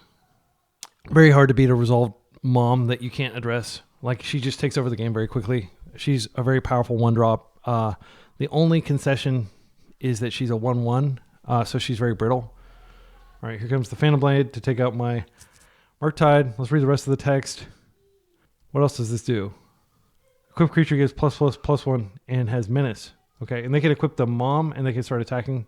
They just opted to equip this. So we can't really block here with anything because they'll just give it like pro black and then they'll be able to kill one of our creatures. All right, let's concede. This is over. Actually, I'm just going to F6 and then I'll let them eat some of their clock. We'll see more of their deck. But this looks to be a pretty typical black-white. We're taking 5. No good attacks. We'll get like a minute off their clock probably for like 20 seconds of our clock. Their deck, when it wins, it can be computationally intensive to win. They just got Yorion though, so the inevitability is here. Solitude is a great card. They're just opting to pass interestingly. 6 through our turn. I'm going to waste that Karakas just to prevent the loop. I'm going to also Thoughtseize the Yorion out of their hand just to, potentially make the game take a little bit longer. Gain some life. We'll take your Yorion. Back to F6. Actually, I probably should have left them with Yorion because that would have been more computationally intensive for them. Block here and see if I survive. I don't think I will. Oh, yeah. They've had to attack a couple more times. They found another Karakas. Not really any point in announcing their plays, but they got us to 1. So we're going to get to eat a little more clock. We drew dead. We were never in this game from the moment that Mother got pre-board back. All right, sideboard. I do think Daze comes back in. One of the ways you beat this deck is you beat it quickly. Is that true? We could pull our forces and just bring in Dazes. I think I'm going to pull out Tamiyo completely.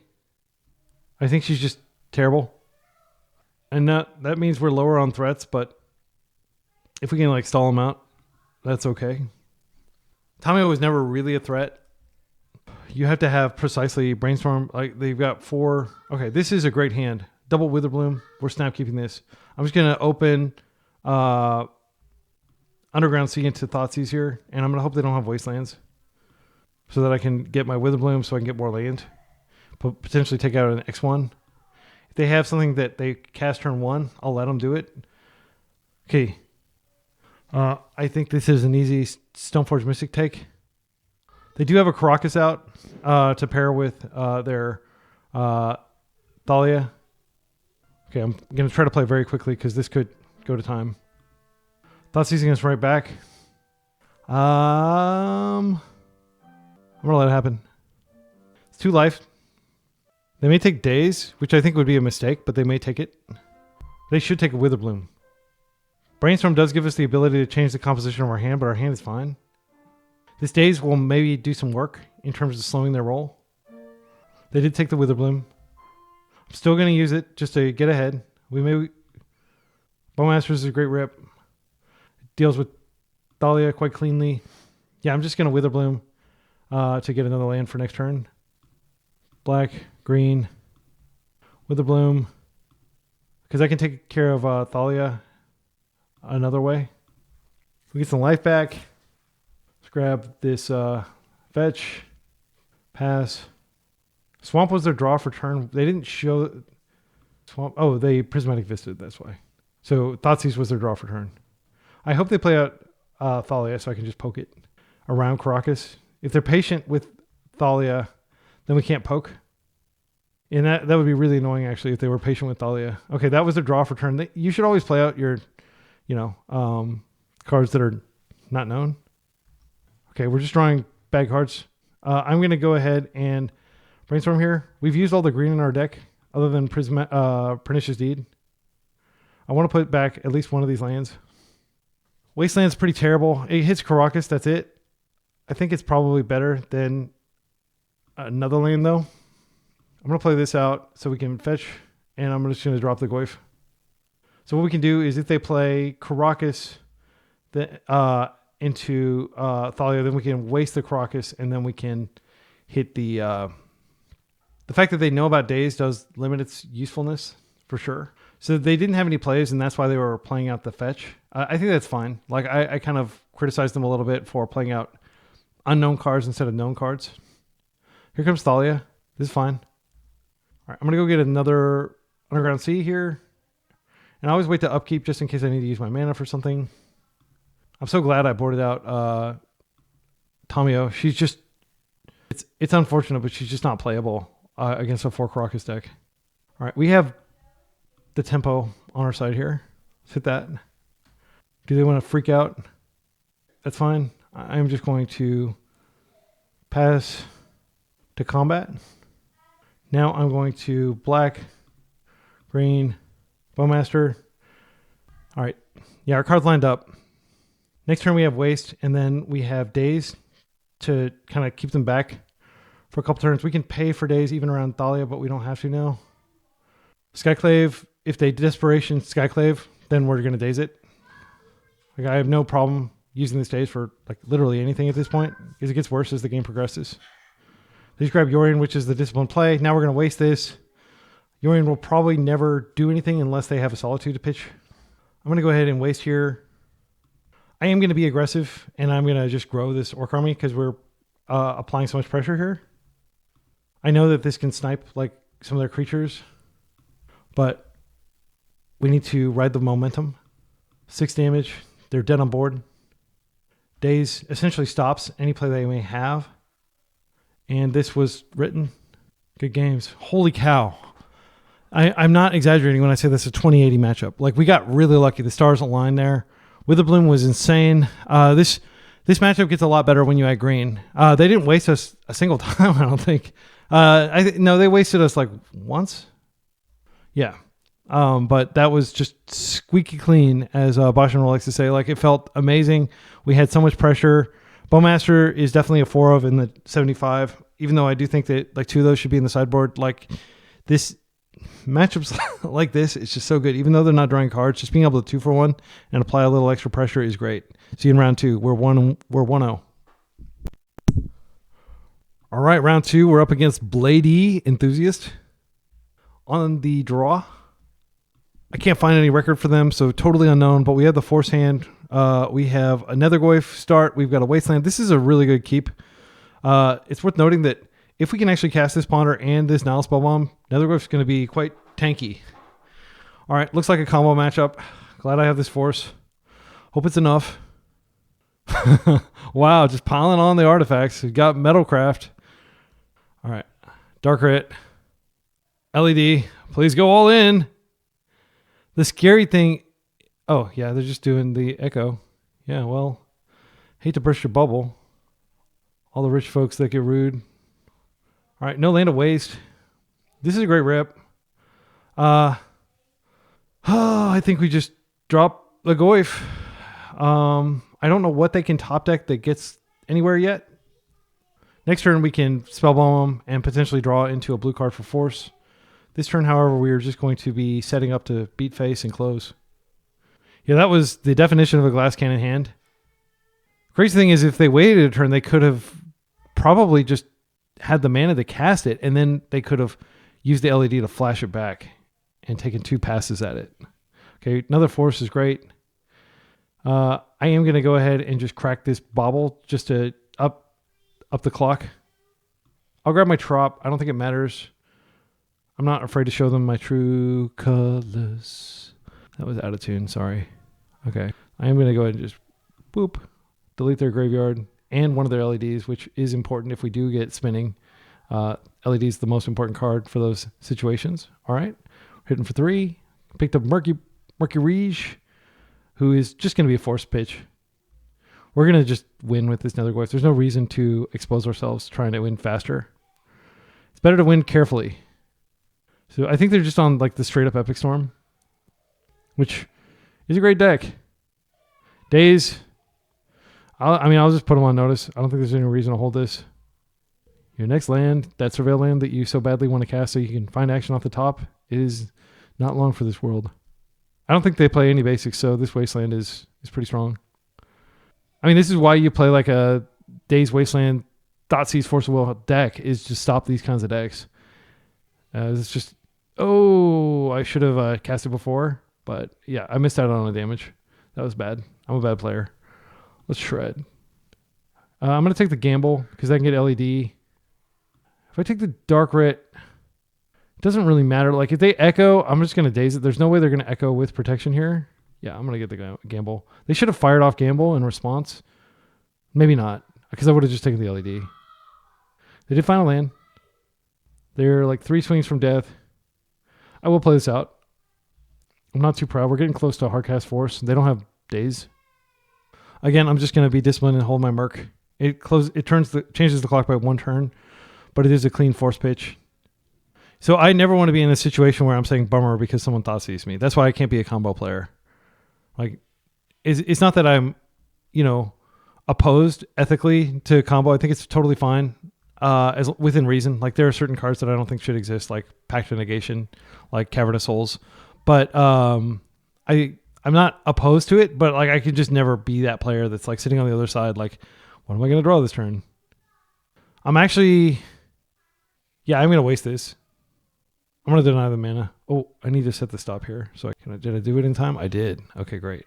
That saves me so much clock. I just have to remember to turn it back on. Pokemoki. Shout out to Pokemoki for pointing out that like you don't really need to stop in your own upkeep. You're going to do stuff before then. You can just turn it on real quick if they do something.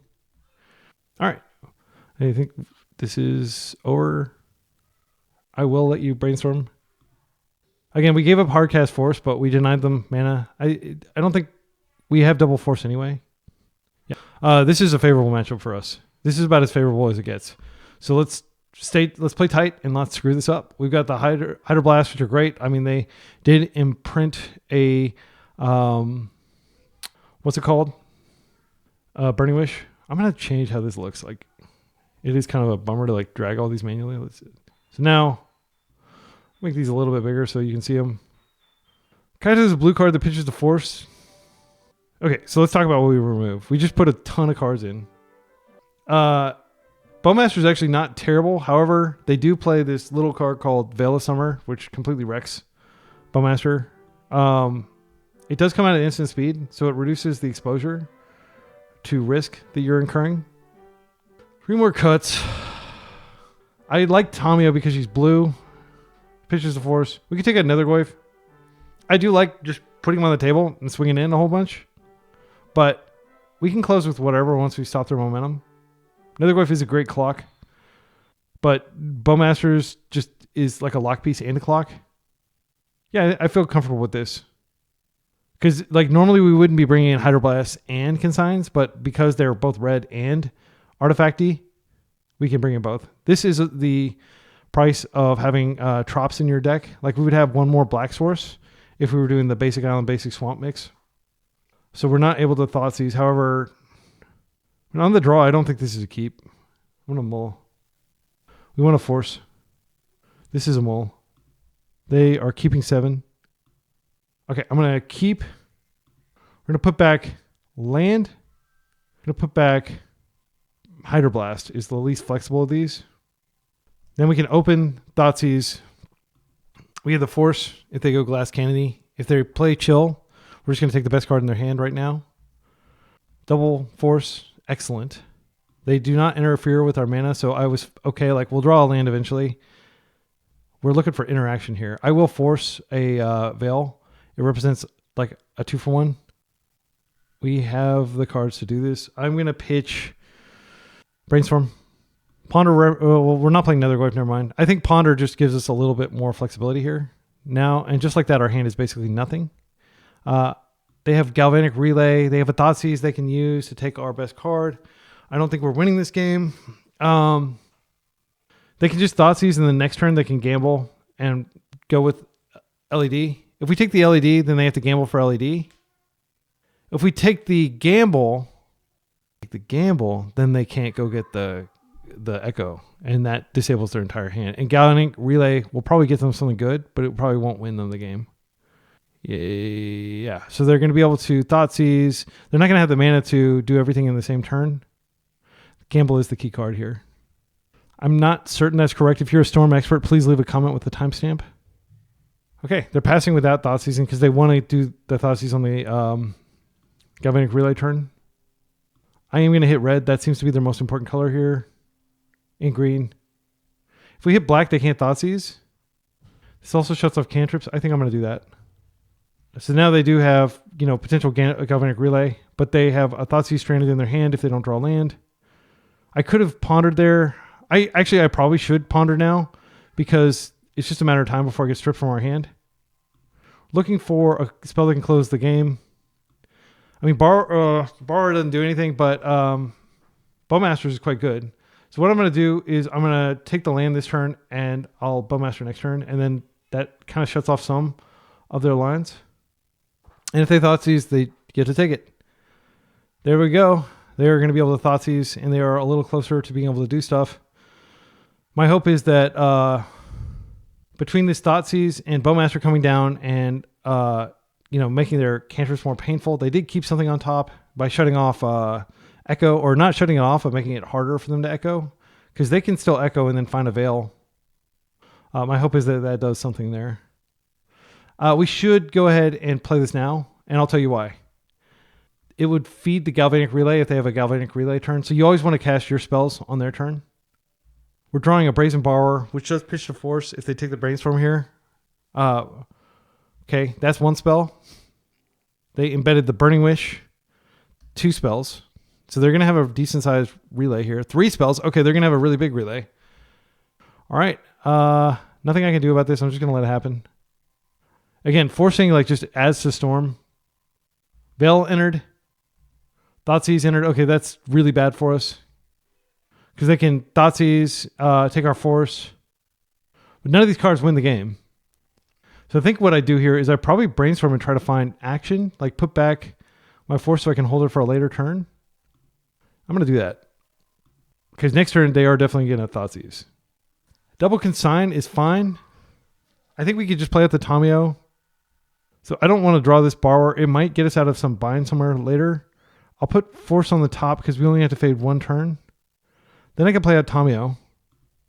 Do we play out Tamiyo? Because if we hold Consign, we stop them from storming. If they do find some storm type card to use. Also, Veil can't stop this when it's focusing on a trigger because it can stop the trigger itself. Yeah. I think that we're doing okay.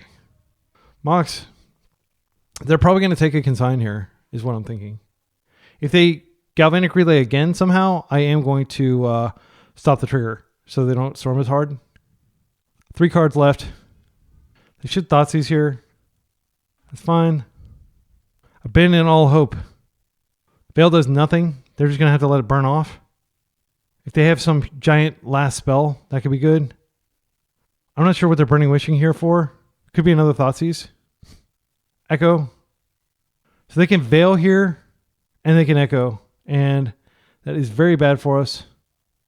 Yeah, the Veil triggers. This means that they don't even get the... yeah, this is a bummer. This is like the exact sequence they needed, that Burning Wish. Okay, so we are going to spin here. I think it also goes to Graveyard, if I'm not mistaken. Rather. Okay, so we are going to get a big boy, but it's not going to be able to attack our opponent. We're not going to be able to ping our opponent. So I'm just going to go ahead and just point all these at this. We're not at risk of running out of time, so I'll just manually click it so I don't have to change it later. Because like if you're like save targets and then later they're like doing stuff and it's still poking your guy, that's really irritating. Okay, like let's back up here. We can safely F6 through the turn. Well, no, wait, we drew another consign. So if they try to storm here without a Thoughtseize, we can win. So even though we can't counter their spells, we can counter the storm trigger. Let's see what they try to do here. They've got 3 floating. We've got 17. They're going to need more before they can go for the storm out. Again, Thoughtseize is really strong here because it takes our 1 point of interaction. This hand does basically nothing against their very strong board. Wow, they're just passing. Okay, well that is a gift. See if we can rip a force. Tamiyo not going to be super helpful here. I'm going to play land for turn. I don't think we do anything here. I think we maximize consign mana. Just swing. Get them to 4. It does restrict their options a little bit. Yeah, I don't think we play anything out. I think we just keep our very intimidating grip here. I'm not sure the Brazen Borrower does really anything against their deck. But it is something we can flash out at. Like if they somehow remove all these, and we can potentially kill them with it. Okay. Wow, we did it. 2-0.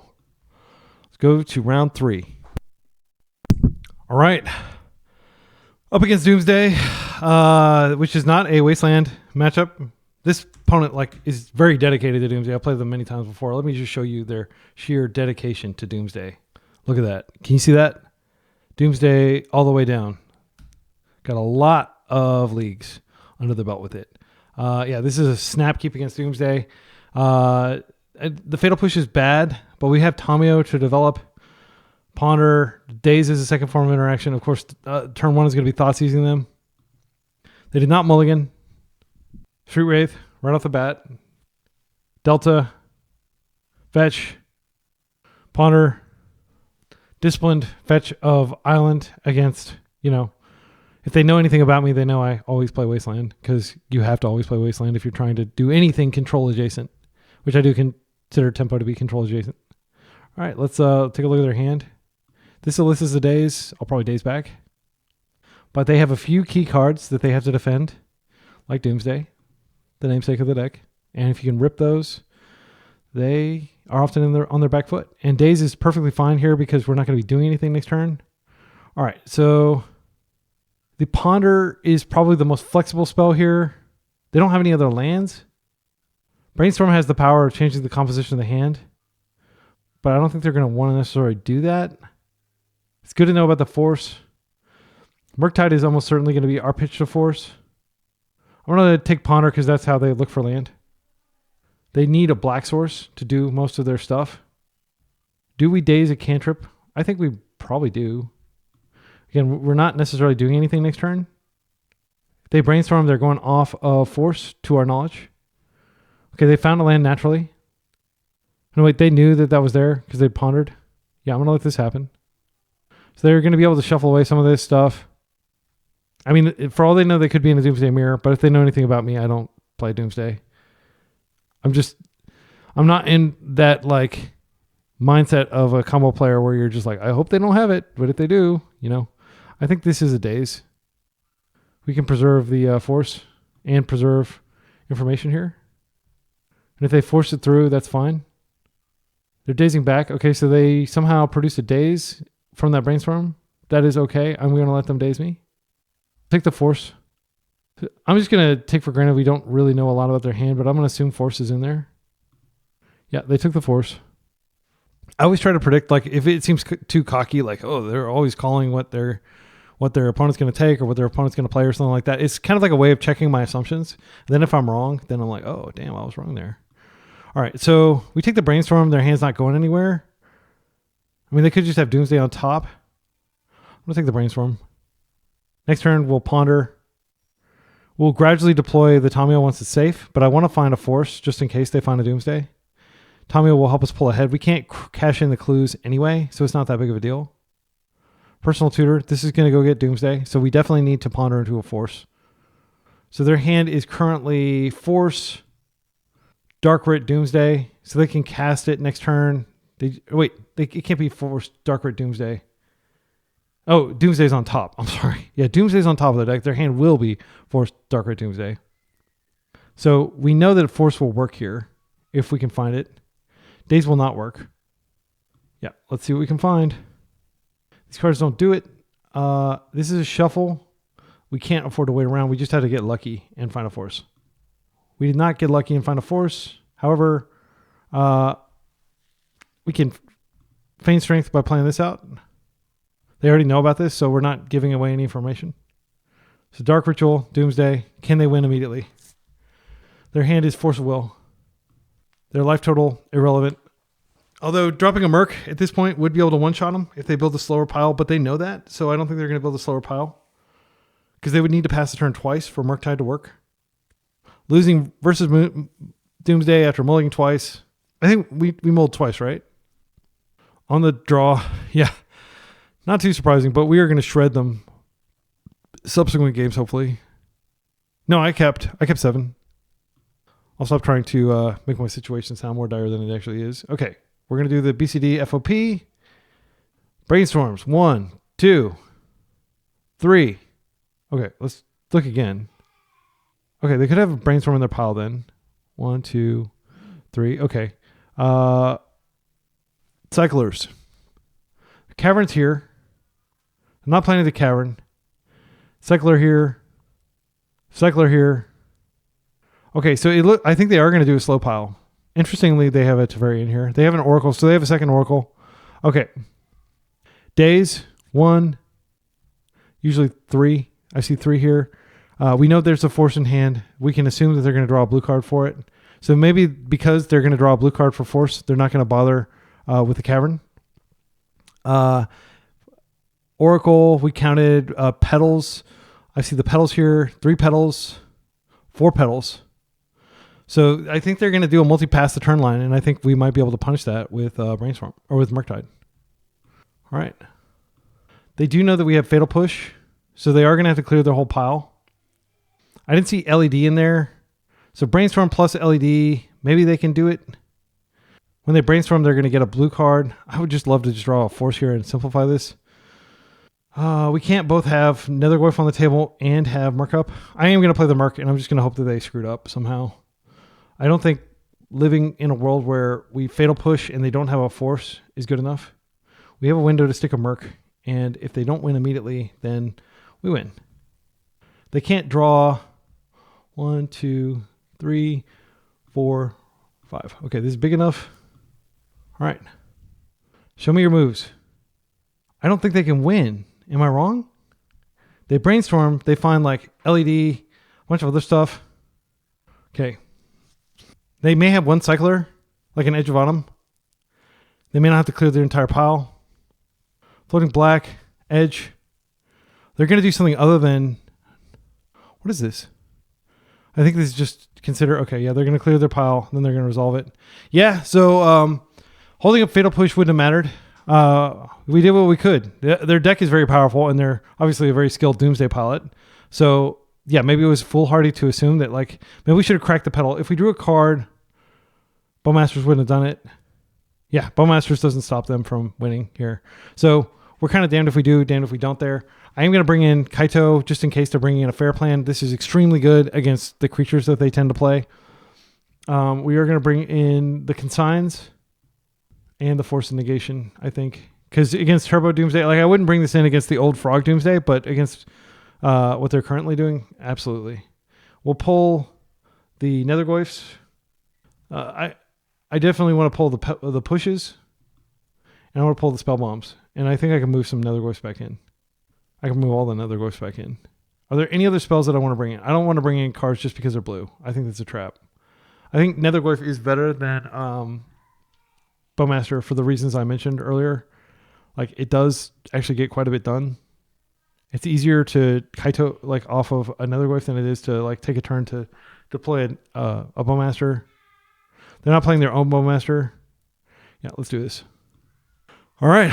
So we played against a lot of meh Doomsday pilots in this video. I think like this is our third Doomsday matchup. No shade to them, but like they're not like on the level of this person. This person from likely Minneapolis, according to the area code. I have no idea. Sometimes people use the area code. 805 gang checking in. I'm not actually from LA. I used to live over there, but I just remember that area code because people were really proud of being in LA for some reason. Okay, no shade to people that are Los Angelinos and take pride in where they live. I just think it's not that big of a deal in the era of internet. Like, my identity is not wrapped up in the fact that I live in Dallas.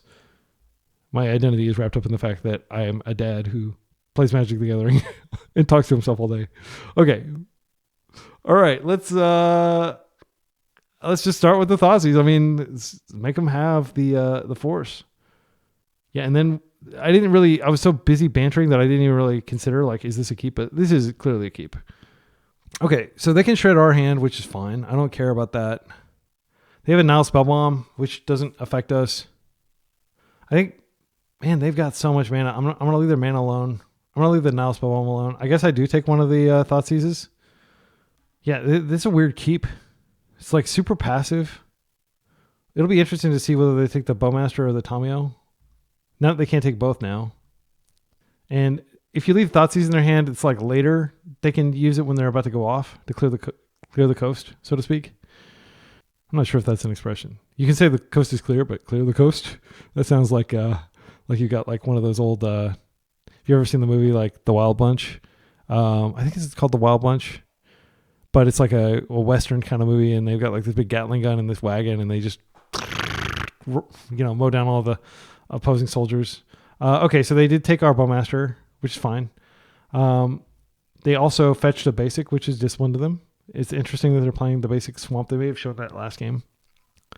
I'm just going to play this out. And see, this is precisely why you take the Thoughtseize there. They took one of our cards, but they can't take both of them now unless they draw another Thoughtseize. And so their critical card, we've potentially got it covered. Their hand is like a ton of mana, like a Nile Spellbomb, which they should probably just crack and draw through. I think that's probably what they're doing. More basics. We know you got that Tundra. You can't hide forever from us, Tundra. We're not going to let you Teferi for free. Let's go ahead and draw. Not a great rip. They already know about it. I'm just going to play it out just to deter Surveillian shenanigans. I could go ahead and flip Tamiyo here, but I actually think she's better just drawing cards every turn. Because what is she doing? Like, she's regrowing a Thoughtseize next turn, as opposed to... But their hand is not what we're worried about. What we're worried about is cards they're going to draw. Because their hand, as far as we can tell, is just not that strong. I think we just chill. By not cracking now, we also hold up the ability to potentially reveal like a consign or something. So I'm just going to chill with my one-sided Howling Mind effect. I am not going to waste here. Witherbloom. I mean, they could just pop that. It's not great. Draining them is not great either. Borrower is a clock, actually. Okay, here's what I'm going to do. I'm going to drain them, and I'm going to draw trigger, or rebuy waste, just to keep their mana in check. Yeah, I'm going to go ahead and do that now, see what they do. Do they want to cycle? They may be scared to because I might Bowmaster here. I should have attacked first, by the way. This was sloppy. They're probably just going to activate their Nile Spellbomb. Okay, they float. Now I'm going to go to combat. It's worth noting that I can't really do the play that I was just talking about doing because they have this Nile Spellbomb that they can easily just crack to stop us. So what I can do is I do kind of still want to do that play, just to cycle through this. And life total doesn't matter, though. I mean, it could be that they play some hateful permanent later. I think I'm just going to play this and chill for another turn. Again, this preserves the option of playing a Brazen Borrow, which can apply a lot of pressure. They could have a daze for it. So I could wait a turn with a Bloom. They are going to go ahead and do this. That's fine.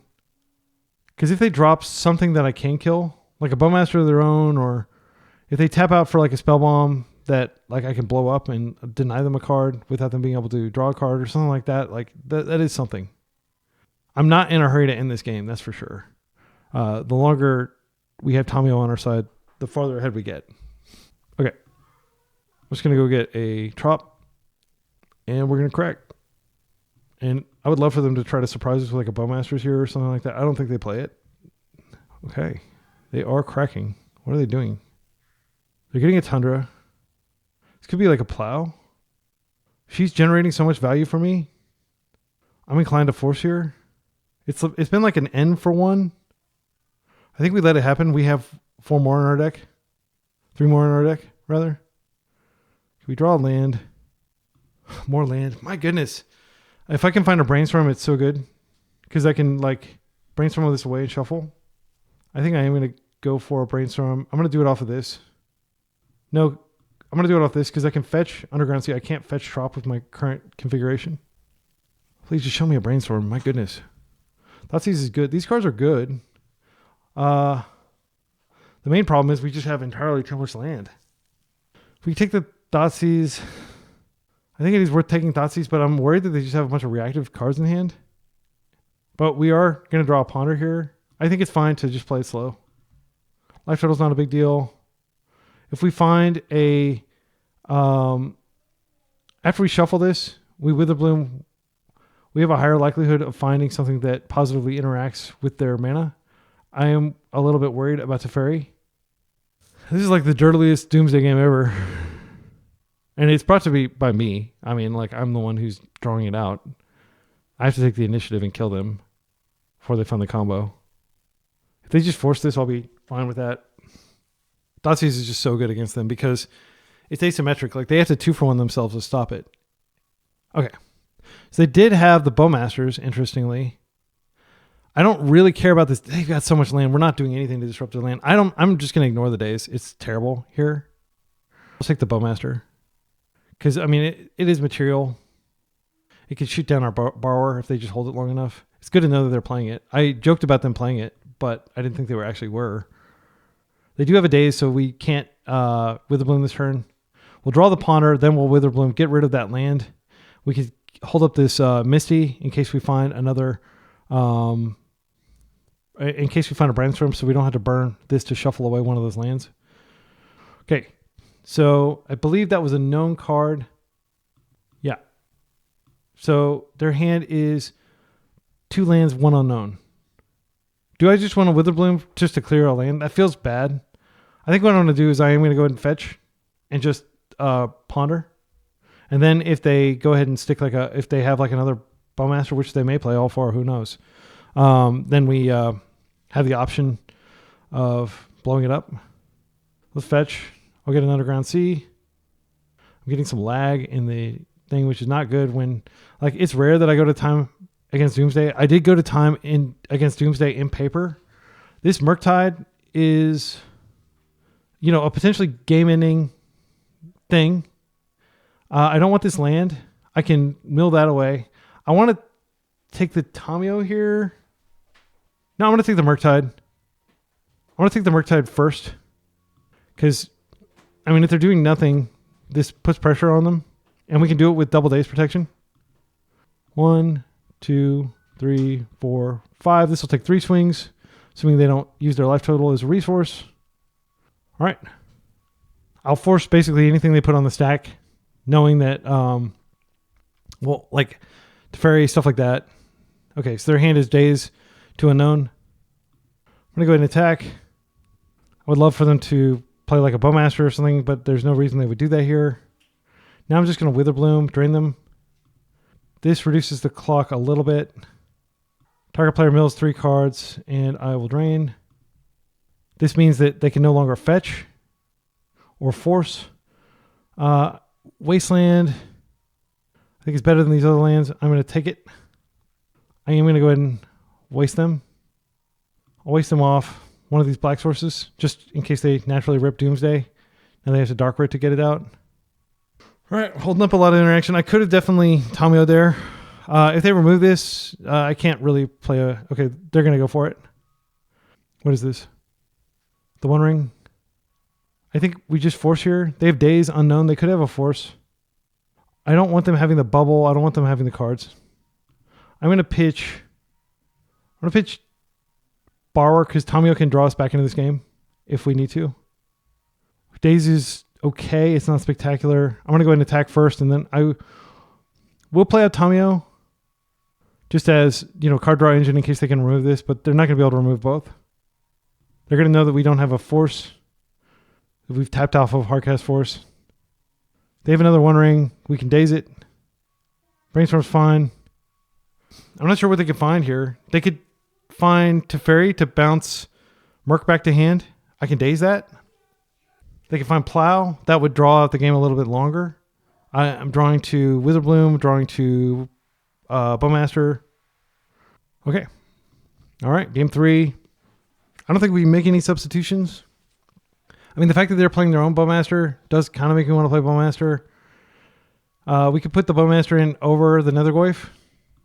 They're playing Graveyard Hate, which also makes me want to cut 1 or 2 of the Nethergoyfs. Now we don't really care that much about our graveyard. Not as much, anyway. Let's do it. I'm hoping we can get Kaito on the table. It's fun. I just want to win, but like if I can win in a fun, stylish way with Kaito, I want to do it. 12 minutes on the clock. We got a Kaito hand. We have access to double consign, days, Witherbloom Command. I think this is good enough. I like the sheer abundance of action in our hand and the low volume of lands, because that's what we want to see in these types of matchups. Like land doesn't matter once we get over the days hump. We can regrow a land if we need to with Witherbloom. If they play something out that we can blow up, that's great. I wouldn't be surprised if they just open wasting us. It's important to note that consign, there's nothing they can do to stop it other than stripping it from our hand. As long as we have mana up, we can consign stuff. They're playing like a very control-y version with Plow and Tundra. I imagine Doomsday is still in their deck, but did we see it last game? Fetching. Duress. Very cool old border art. Man, that looks terrifying. I would not want to be that elf. What is that type of flavor text? Don't worry. I'm not going to deprive you of all your secrets, just your most precious one. I like that flavor text. Very thematically on. Flavor win. They took a daze. Interesting. They're going to go fast, it would seem. Crazy that they took a daze. Maybe they have a one-lander? I mean, they did fetch a swamp there, so that would belie them potentially being one-landers. Right? Brainstorm's a great rip. I'm just going to land pass. They could be playing... I doubt they're playing it, but Opposition Agent, if they're trying to do like a fair midway... I wouldn't be surprised if they draw that. They drew that, by the way. Okay, another basic. Ponder. Sure. I'm not going to tap out for Witherbloom. We need to wait a turn. If we clearly brick on land, that's different. Because we can always end step, brainstorm, and shuffle stuff away. I do think Tamiyo comes out here. Tamiyo's just too good, and she tees up Kaito. Kaito wins the game over the course of several turns. It's not a lock, but it's really good. We have Brainstorm to defend her, which they'll likely daze, but I still think it's worth it if they try to plow her. They are fetching. Tundra. Underground Sea. Consider. If you hear my kids playing piano in the background, that's an original composition by my 7-year-old. He's very fast on the piano. Like, he can play way faster than I can. All right, let's just untap. Maximizer looks at a land here. That is the best draw. Okay, I'm just going to attack. I am going to flip her with Brainstorm, and the reason is... oh, wait. Yeah, they could have freaking Bowmaster, couldn't they? I mean, they are representing Bowmaster mana. They did take our days. Okay, so here's the plan. We could attempt a Witherbloom, but that taps us out completely. I think I'm just going to chill. I could drop a Goyf. Nothing gets the clock going. Is a second game piece that can start beating our opponent's face. But then we're dropping off of Brainstorm. We're dropping off of a lot of stuff in the face of days. I think we just chill for a turn. We can crack this, get closer to a land. If they Bowmaster this, it's not a big deal. If they Bowmaster our Brainstorm, that is a big deal. So now we're in the end step. I do want to cast this Bowmaster, but I don't want my Tamiyo to die. I'm just going to chill. We can Witherbloom it away, but we do need to find a land. So I am going to crack the clue in their end step after they've, potentially done their thing. So they are going to try to, do a fair plan, it looks like. They do have Doomsday up now. Yeah, you can't be intimidated by a Doomsday deck beating you down. They're not going to win. Not unless you really screw up. So we're going to fetch our Trop and we're going to go and crack. They haven't. What are they doing here? A Merc. So we do have an answer to Merc, and it is stunning this. However, if we do that, how big is this thing going to be? 1, 2, 3. It's going to be a 6/6. I mean, this is a serious clock. I think it's fine. I mean, I can't stop it. I'm not going to Brainstorm desperately looking for a force here. I'm going to, not with a Bowmaster out. That would be very bad. Get our Trop. We can gain some life. I don't want to gain life. I want to get land back. Blue. Please find us a land. We're not going to be able to ninjutsu here. Consign. Unfortunate rip. When you already have a bunch of them. Okay. I mean, we can still lose for sure if they have a daze in their hand. I think we go for it. And we just, if they don't have a daze, then we have land up and we've taken care of their Bowmaster and taken some of the pressure off. And then they attack, and then we do have a window to Kaito next turn. So this really comes down to whether they have days. And I imagine they do, but I'm going to try it. They have 3 days in their 75. It worked. Grab a land.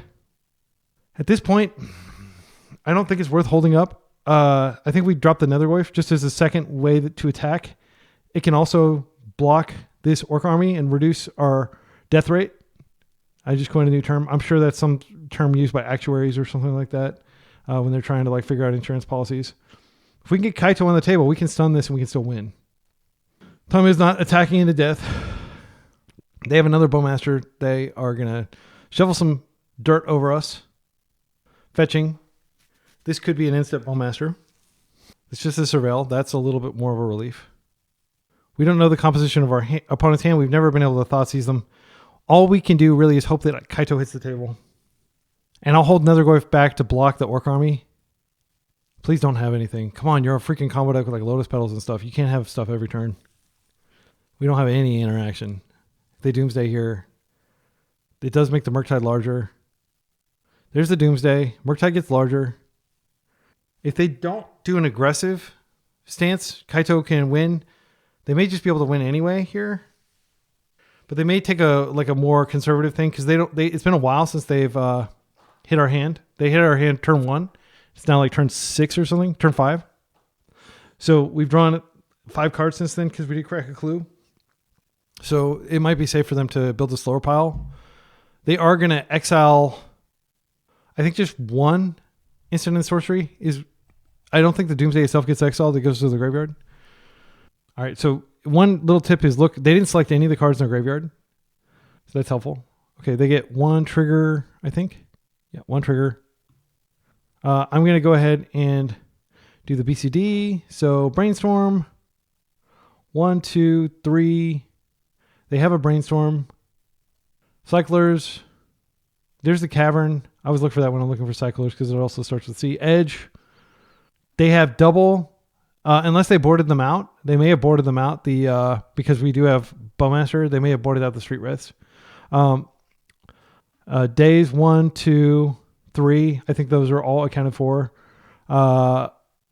Force 1, 2, 3. So they may have put a force in their pile.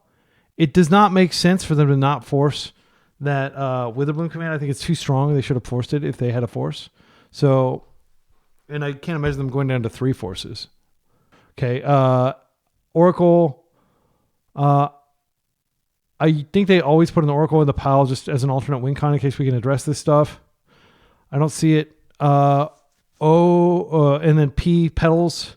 1, 2, 3, and ponder. 1, 2, 3, 4. Okay, so my thinking is they have a force in their pile, they have an oracle in their pile, and they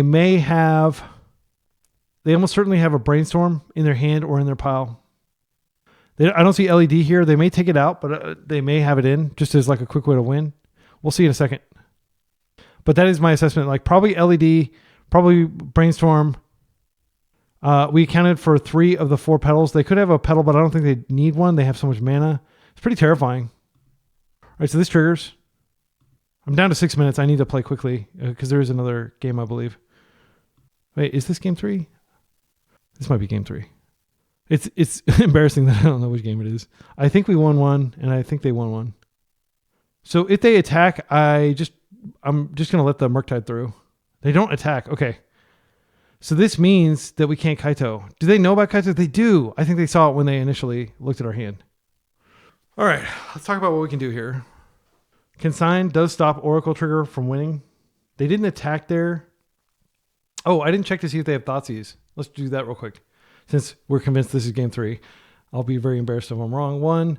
Okay, 1 Durus, 1 Thoughtseize. You know what? They may have just put a bunch of Duress is in their hand to try to strip all these consigns. That would make sense. Okay, so I think I do want to ponder here. What could I find? A Brazen Borrower. I could find a Brazen Borrower. Ponder. Oh, we found it. We don't need these other cards. I'll know that there is a consign on top just in case. I don't think they board anything like Cabal Therapy or anything. I'm going to go ahead and just bounce this back to hand if they will allow it. They could win next turn, but I want to get damage on them. If they have a force, this is probably force worthy. Okay. Now I'm just going to attack with both. Get our clue. We have consign, but we are vulnerable, super vulnerable. We know that our top cards do not include Force of Will, so we can't YOLO Brainstorm. We just have to hope that they don't win immediately. Okay, they're opting to preserve life total, which is a good choice. Now we have Kaito coming down. I think there's a high likelihood that they just Thoughtseize us and maybe underestimate the number of consigns we have in hand. I think they may have seen 2, but if they have a force, it doesn't matter. Jace, Wielder of Mysteries. If you draw a card while your library has no cards in it, you win the game. They can mill themselves. That puts them at 5 power. We can attack and kill this if they don't win immediately. So consign is useless here, is what this says, basically. But if they can't win immediately, we can kill them. They have to get through a lot of cards here. They could brainstorm, cycle, do a bunch of stuff like that. They have 1 card left. If they brainstorm here, that wins. If they pass, we can win by killing this with Kaito. There's the brainstorm. All right. I don't think we're likely to win here. We are going to brainstorm and try to find our force. Good game. That was freaking tight on our opponent's play. Like, compliments to our opponent for being like one of the best Doomsday opponents I've faced maybe in weeks. Doomsday is a very hard deck to play well. And frankly, we've got like a 70-30 matchup against them. So that they were able to squeeze out a win says that we either made some mistakes along the way, which maybe we did, or that they were just like an incredible... Like, Doomsday is one of those decks that if you're good enough with it, in theory, you can beat anyone. If that makes sense. But few people are good enough. See you in round 4. We're 2-1. Hammy Slammy on the draw, round 4. This is not a keepable hand. Let's see what they're on. Likely Maverick player with a trophy from just a week ago. Maverick's a horrible matchup for us. We're going to do our best. It's like a 2080 matchup. Maybe it's not as bad as Death in Texas, but it's not good. Being on the draw, mulliganing, not a great place to be. Gosh, they're probably... Let's take a look at their list. They probably are a 1 Caracas deck. Yeah, 1 Caracas. Just tons of creatures. Again, I love this kind of deck. I wish I could play decks like this, but I just don't want to get destroyed by like Doomsday, Epic Storm. You have no prayer against decks like Oops All Spells. Yeah, it's really cool. Renegade Rallier, that's a classic value card. I love it. Okay, and then they have a Grist. They have the Plows. They've got the Green Suns. This might be one of the rare matchups that isn't graveyard based where we do bring in the Cage. I'm not sure. I don't like keeping this hand. However, they do play a lot of non-basics here. Yeah, they basically just got 2 force. I do think that the Wasteland can carry weight. They have their own Wastelands. They've got 4 of them. I think I'm going to put back... Oh, Murktide is like a pretty easy pick to put back. I think we might need all these lands. Yeah, Murktide is so far away. I think I am going to start by just cheese wasting them. If I can get it... No, I'll get a Tamiyo out and then I'll start cheese wasting. Because then I'm kind of time walking. Okay. The pizza in the oven for my kids is going off. Noble Hierarch can't positively interact around that. I don't see Nadu in the list, which is a huge relief. Nadu has crowded out the design space in fair green decks, unfortunately. It's one of the reasons why I advocate for Nadu getting banned. I genuinely believe it should be. All right. See you in the next turn, where we will see whether our opponent slams like a Knight of Reliquary or some other very powerful 3-drop. Wasteland's not going to be as good as I hoped. They have these mana dorks. We're definitely in the market for some Bowmasters. These are going to come in from the side. Fetch a non-basic, please. Give me something to do with my Wasteland. Keen Eye Curator. This card's irritating. It becomes very powerful very quickly. All right. Okay, so options. One, we can just flip her, and that will... See, they can attack for 3. That's not good. They haven't given us any wasteful targets. I'm just going to go to combat first. We're definitely not going to hold back and like sack our Tamiyo just to prevent a Keen-Eye Curator attack. If I can find a Fatal Push, that's really good here. If I can find... Yeah, Fatal Push is particularly good because I just want to take this out. I'm going to ponder once. I can't ponder a second time without flipping her, sadly. So we're going to have to find... like I'd love to find a Brainstorm off this. These cards are not good. I don't even think Brazen Borrower is worth taking here. I mean, in theory, it can bounce it back, but it's just so cheap for them to play it again. Okay, we got a Borrower, so we're unpunished. Yeah, I think we just play this out and chill for a turn. The reason I'm playing this out is I don't want them to waste me. They may not prioritize wasting here. Okay, there is the Bayou. 1 green floating. They're just taking our Ponder out of the graveyard, which is not a big deal right now. Maybe a big deal if we draw a Brainstorm later or another Whiff later. Keen-Eye Curator is a great main deck card. And man, this art is just, it's like a kid's book. You definitely, like, you're walking through the kids section of the library and you see this, the happy raccoon in the teapot. He was so happy that he found the teapot. It's like an early reading classic. And I love how he's like juggling all the random just discarded items that he's managed to find. Dryad Arbor. It's a wasteful land. How good would Bowmasters be here? I think we're going to take 4 here. What is this? Green Sun for 2. Oh, man. I don't think there's anything they can do to affect my Polluted Delta, so I'll let this happen. They might get... the card that stops me from being able to activate artifacts, Collector Oof, just to stop my clues. I don't think that'd be a great get here. Yeah, 2 very adverse matchups in 1 league. It's taking a lot out of me. I'm feeling beaten down.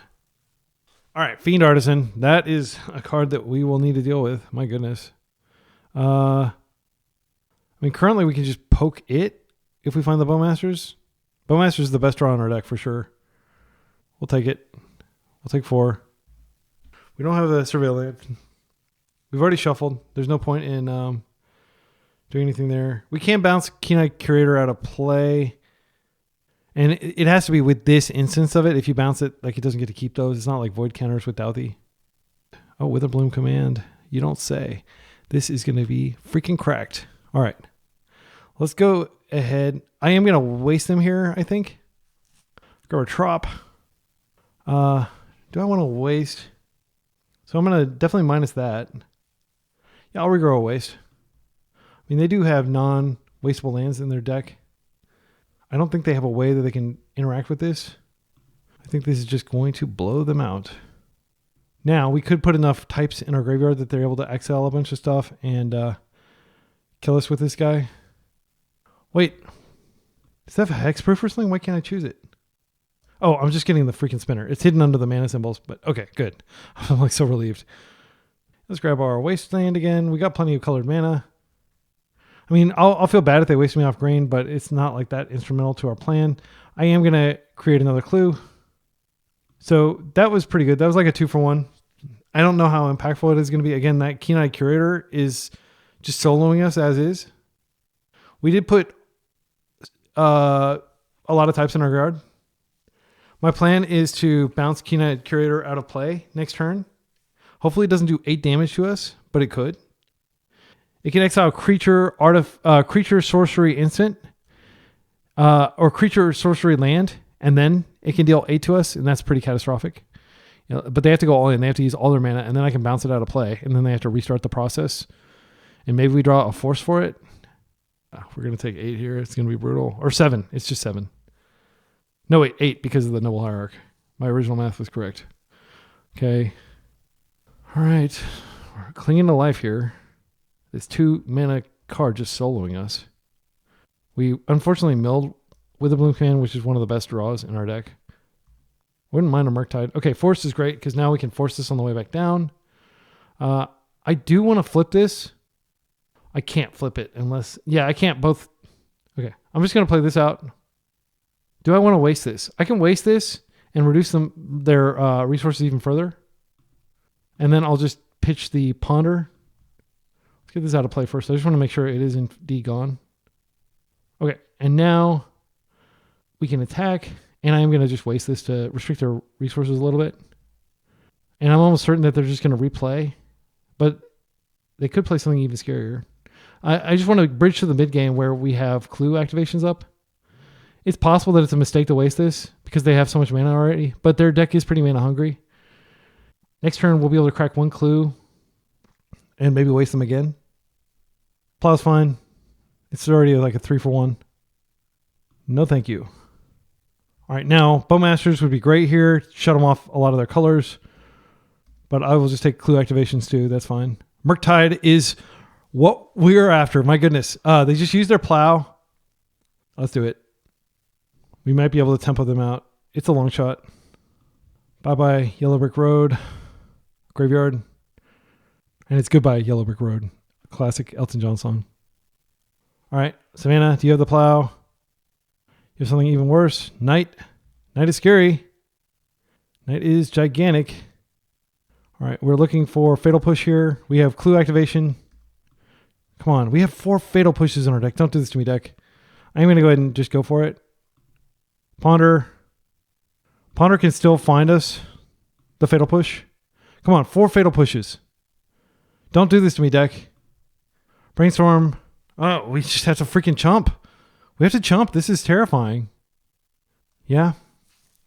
We can't waste this. I'd like to waste it, but it just makes this even bigger. They have to. They can manually like sack.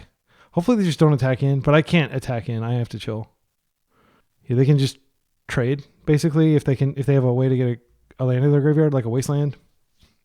Okay, and that'll do it too. My goodness, so frustrating that our deck just refuses to give us any of the mini spells in it that, like, we've used a ton of card selection here, and now we're chumping a freaking Knight. Didn't even get an attack in. All right, yeah. Bye, Murktide. You did your best. We don't have, like, if we had, like, a way to, Mystic Sanctuary, we could put that back on top. Okay, with Sylvan Library. Yeah, I'm feeling very dead. Like at this point, even if we clear this, they can still kill us with other stuff. I'm going to do the green. We've already used our green spells. Let's draw. Okay. Let's brainstorm and show me the Fatal Push that keeps us alive for a turn cycle. Unbelievable. I mean, technically we can shuffle and then we can find it. It's just bad. So bad. We need another blue source. I'll shuffle away this. Yeah, because I need to preserve my life total now, too. Okay, so I haven't made a land drop. I'm going to go ahead and make my land drop. Now I'm going to fetch, because we know that the top cards... yeah, and then I'm going to use this one. We're just doing everything, spinning literally every wheel we have to try to survive. And it's just one of their many exceptional top decks. And then they're going to Sylvan Library, and they have tons of life. Okay, our deck just completely left us high and dry there. Not happy with it. Okay. I think our play was fine, though. If you found fault with my play and you're like, well, you could have done XYZ, please tell me. Because it felt like I was doing everything right and we're getting unlucky. Okay, so what comes in? Kaito is really good in this matchup. Any sort of kind of controlling matchup. Pernicious Deed is incredible. Grafdigger's Cage. I don't think they're playing Knight of the Reliquary. I'm not inclined to bring this in. I don't think 4 Green Suns are enough of a justification for it. I do, however, think Dismember comes in. It's quite good. Cards that come out, I think Daze is pretty bad. They have tons of mana. Even on the play, it just feels wrong. I think the way we beat them is by out-controlling them. I don't think that Nospellbomb is good. Pokemoki does think Nospellbomb is good here because you can potentially like make their power lower and stuff. It's a combat trick, but I don't think it's great. They do have main deck Graveyard Hate for us, but they're not likely to bring more of it in.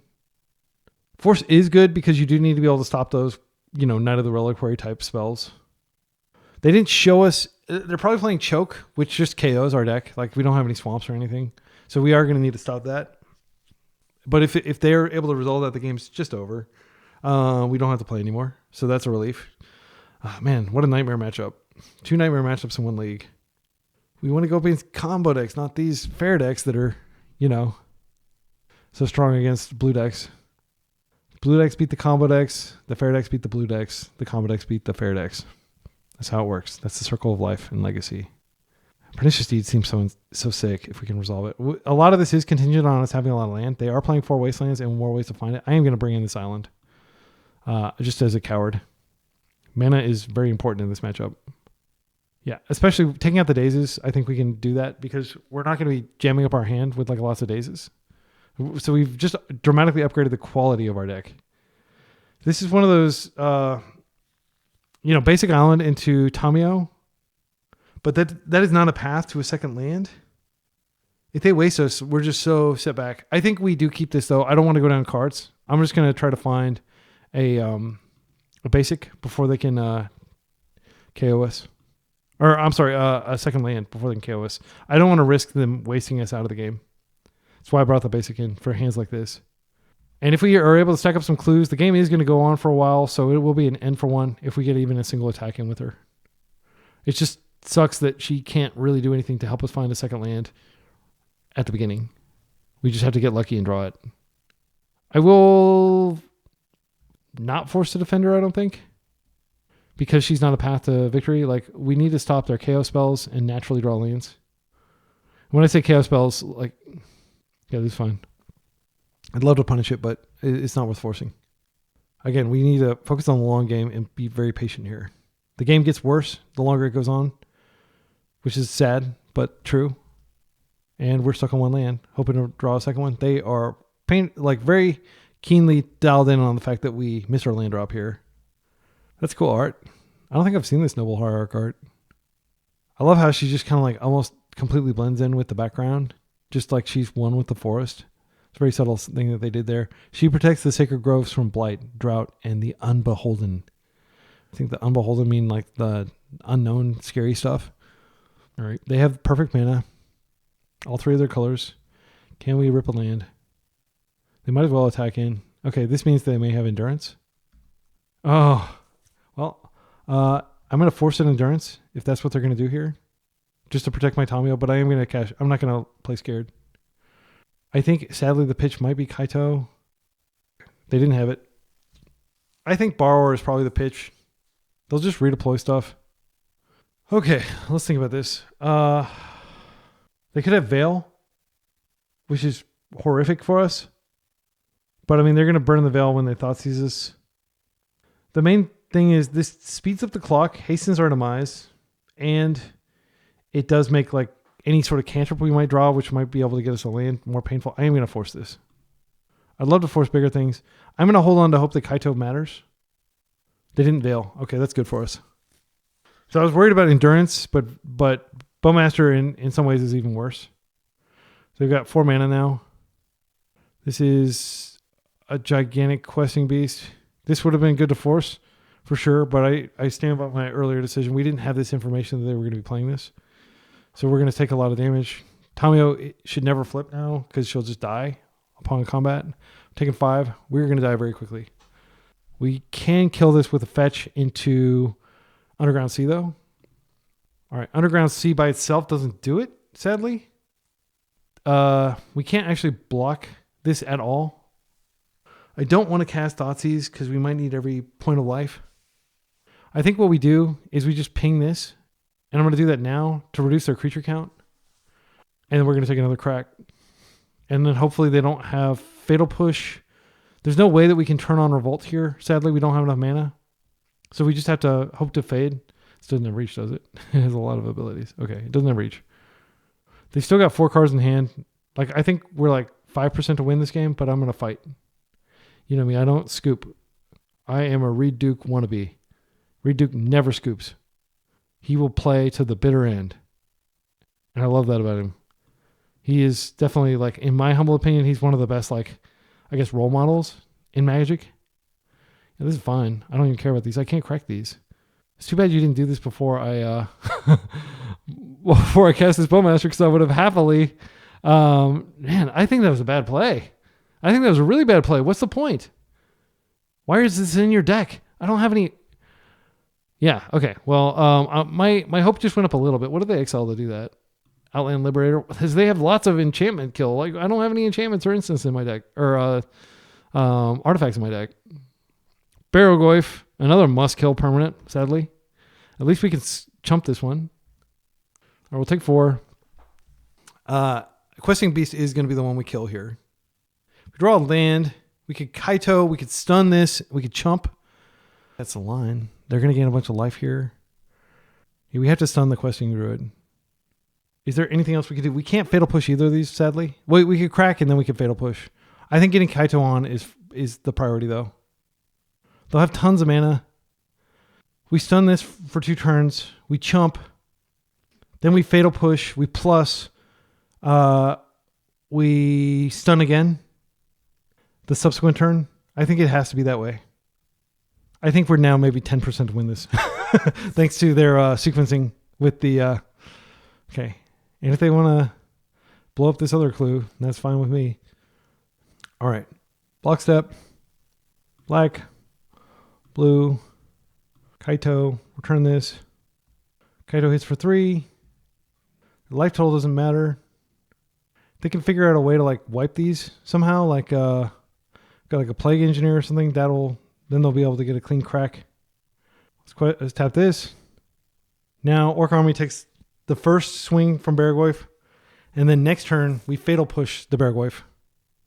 My opponent just sent a heart. I think they like Kaito. I'm a huge fan of Kaito and like these types of fair cards. I mean, maybe these are only at home in Modern. Maybe Legacy is just too brutal with all the combo decks and stuff. But I like to play them anyway. I'll be the underdog and I'll play the cool card as opposed to just playing, Delver all the time.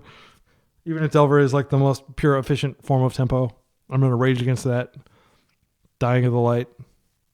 Okay, a lot of mana coming in. What is this? Zenith.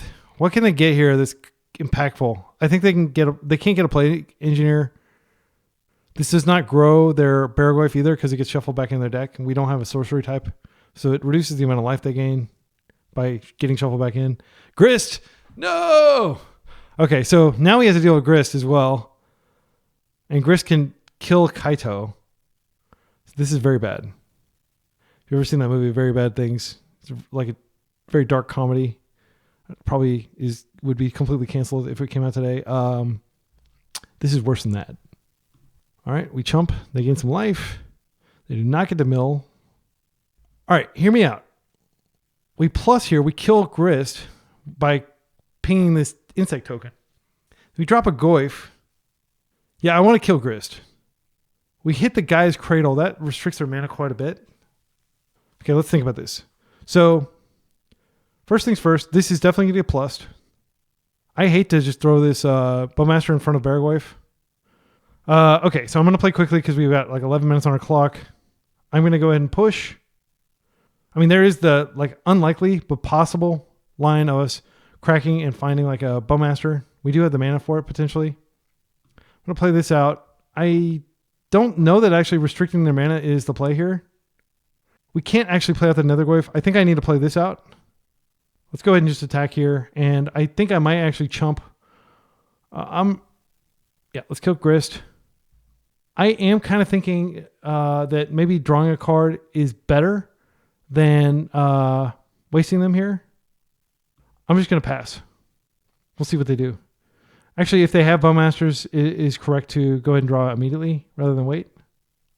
I'm going to throw Bowmasters under the bus here. They can crack that and draw. Actually, if I waste this, they may freak out and try to use it. They may be like, my value, but my value, with the ma instead of the my. All right, let's see if they crack it. If they let it go, then I don't have to chump.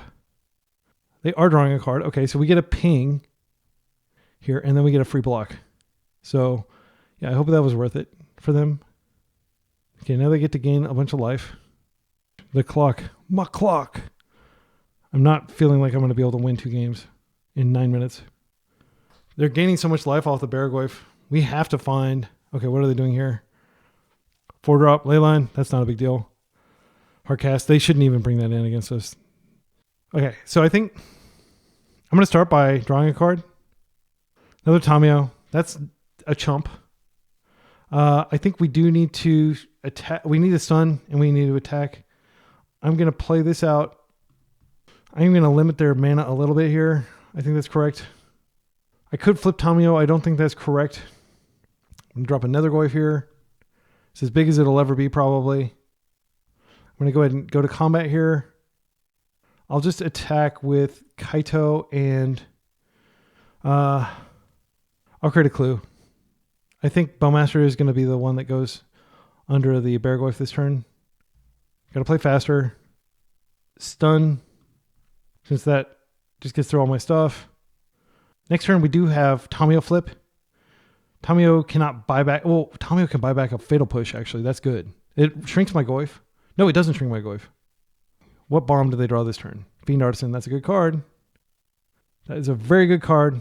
Now we probably... No, we still have to hit the Bear Goyf, I think. No, Fiend Artisan can just go get like insane stuff every turn.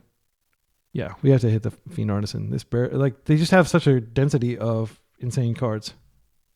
Also, Fiend Artisan can block, and we're going to need to use the Surveil trigger on Kaito. They're gaining so much life. This feels utterly hopeless. We're drawing bad cards. I'm going to go ahead and draw here. We have to flipper and then regrow. Okay, so that turns on... Oh, Fatal Push. Okay. I'm just going to go ahead and do this now. We're not going to be able to flipper, unfortunately. I should go ahead and attack with her just to create another clue. Eventually, we will do stuff with her. So we can plus Kaito, but that means that the Questing Druid or Questing Beast is going to become available. I think it's correct to just Surveil and flip. These are fine. I'm going to keep both of them. These can dig to more Fatal Pushes. This flips. I'm going to plus it. I'm going to try to win this game. I don't think we're likely to win the next one. I'm not going to stress it. I'm just going to write this match off. I don't think there's any way I can win. This is like the absolute nightmare matchup anyway. Okay, they drew land, which is a brick. Maybe I shouldn't have even wasted them because like they're so low on resources in terms of cards. Another Goyf is going to die here. They're attacking Kaito. I can't countenance that. We need the double Fatal Push this turn. Okay, let's ponder first. This goes into the void. Another Goyf is not good enough. Force is probably not good enough. Yeah, there's no way we can double push, I don't think. Not with the current configuration. We can dismember. Okay, we can dismember and we can push. No, we can't because we don't have enough freaking cards. We can't. We don't have enough mana to draw. All right, I'm going to scoop and we're going to go to the next game. All right, we still have 7 minutes. We might be able to... No, wait, that's the match. Sorry, I should have fought through that. Yeah, because they won game 1. Yeah, what we were going to do... Okay, let's talk through it. So what we would have done is dismembered the Questing Druid, and then we have to deal with Bear Goyf, which is going to draw, crazy cards. We could have... Okay, we couldn't have done two things, unfortunately, because we could have taken the land. No, because we needed the dismember. So we wouldn't have had the land to play out the Chumper. And we needed to attack with Kaito. Questing Druid was going to kill something. So we had to dismember that. And then Bear Goyf would have gotten a free crack at Kaito. Yeah, because we didn't have enough mana. And maybe, I do think the cause of our loss, I think we might be able to win this. I think the real cause of our loss is that I kept wasting them. And when I should have been just keeping it as raw mana to crack clues. I wasn't able to use my clues well enough. So that is my biggest critique of how I performed in this match. Let's go to the final round. All right, final round. Apologies for us being a little down on time. I did have to slice up a pizza for my kids. We're up against the Epic Storm, which is why I'm mulliganing. I'm not sure that they're on that, but neither of those previous hands were particularly strong anyway. This hand, I think we just put back Nether Goyf and keep as many blue cards as we can. One Merc can be pitched. The other, maybe I put back two. I put back a Merc as well. Merc's the pitch to force, and then because this way at least I can start cracking Tamiyo clues. I don't want to get in a situation like last game where I just don't have enough lands to be able to exploit Tamiyo. And this deck freaking... Okay, great. This is the Cascade deck. This is not going to be very fun to watch if they're actually on the Cascade deck. I think this deck shouldn't be a deck. It's frustrating because it doesn't even feel like you're playing Magic. You're just basically letting MTGO play for you. I am going to go ahead and Tamiyo here. I think our best chance is a fast Tamiyo into tons of interaction. Okay, so what they're going to do is they're going to like, oh, the One Ring. Well, I'm going to counter that. So this doesn't look like, it looks like it's some sort of Moon Stompy that's playing Sandstone Needle, but usually this is played in the Cascade deck. I'm going to hope that they don't have a lot of creature-based interaction and that's some creatureless deck. I'm going to create a clue. I'm going to brainstorm. I'm going to hope to shuffle away these excess lands with a fetch. Thoughtseize would be a great rip if we can't do that. Okay, this is fine. It's not exceptional. We don't have a way to shuffle. So I'm going to just drop the Nethergoyf this turn and draw the Bowmaster later. There's no point in drawing this trop, so I'll put it on the bottom because at least if we play out the Bowmaster, it contributes to our clock. She flips. Plus, Goyf. We'll draw through these. I think it may actually be better to activate the clue looking for blue cards. Like, we'll see what they do here. We're going to learn a little more about their deck here. They're passing. Okay, so they could have like instant speed, indomitable creativity. I can't remember what it's called. Creative Technique, I think is the name of the card. We do have the option of just regrowing the Force. So we do have a blue card because we're definitely not going to have a blue card on top. I think our best bet is to hope that they whiff if they are on that deck. I'm going to go ahead and go to combat here. If they are going to try to stick another One Ring, Bowmaster is quite good against that. Red decks are generally not well equipped to deal with Tamiyo Ultimate. So there's a decent chance that we can get there. Getting some lag on MTGO. I'm just going to plus and hold up both Clue, Activation, and Bowmasters. I'm trying to think of a reason why I wouldn't just Bowmasters. Top card is a Trop. 2 turns from Tamiyo Armageddon. Intuition. Very interesting. Let's see what they get. We can't stop this. I'm not going to give them the information that we're playing Bowmaster until after they've resolved this. Mind's Desire. What does this mean? What does this mean? Well, I don't want to give them Mind's Desire. I think I give them Manamorphose, and then I can at least ping them. Seething Song gives them a lot of mana. So I think I choose one. I'm going to choose to give them the Manamorphose. And then I'm going to choose to Bowmaster them when they use that. They're on Tomb. They're on Sandstone. They're going to draw off of that. I'm going to get an extra ping. Okay, what is this? 2 mana. Another 2 mana. Wow, this is a huge mana. Huge mana play here. Seething Song. Okay. I don't want to cast until they do Mind's Desire if they're going to Mind's Desire. What costs this much mana? There's a Manamorphose. I mean, we are giving them extra Storm here, but I feel like it's obligatory. This could be wrong. We need to time this at some point. They are playing Storm, obviously, like some form of Storm, but maybe this does enough. Okay, they Brainstorm on top of it. They're going to have to do a lot to get high enough Storm to storm us out at 19. Let's ping them. They draw a trigger. I mean, they could just have Mind's Desire in hand, but why show us the Mind's Desire? Okay, they did add 2 blue, so I think Mind's Desire is likely what they just found, which there's nothing I could have done here anyway. If I, like, let's say hypothetically I regrew Force, that would stop maybe one of the enabler spells, but it's not going to stop the Mind's Desire itself. Okay, they're adding tons of mana. Invoke Calamity. Okay, what is this? You may cast up to 2 instants or sorcery spells with total mana 6 or less from your graveyard and or hand without paying. If those spells would be put in your graveyard, exile them instead. Okay, so this is going to trigger... This is the first time I've ever played against this deck, and I played a lot of Legacy. So we're going to get to see what Mind's Desire does here. They've got 8 cards off the top, and they still have 5 mana floating. Let's see what they exile. One Ring. Thundering Falls. Lotus Petal. Lorien Revealed. They can cast that without paying for it. Ponder. Chrome Mox. Another Lorien Revealed. Okay, the good news is Bowmaster might kill them before they can draw all these cards. Or, I mean, like, they'll draw them all.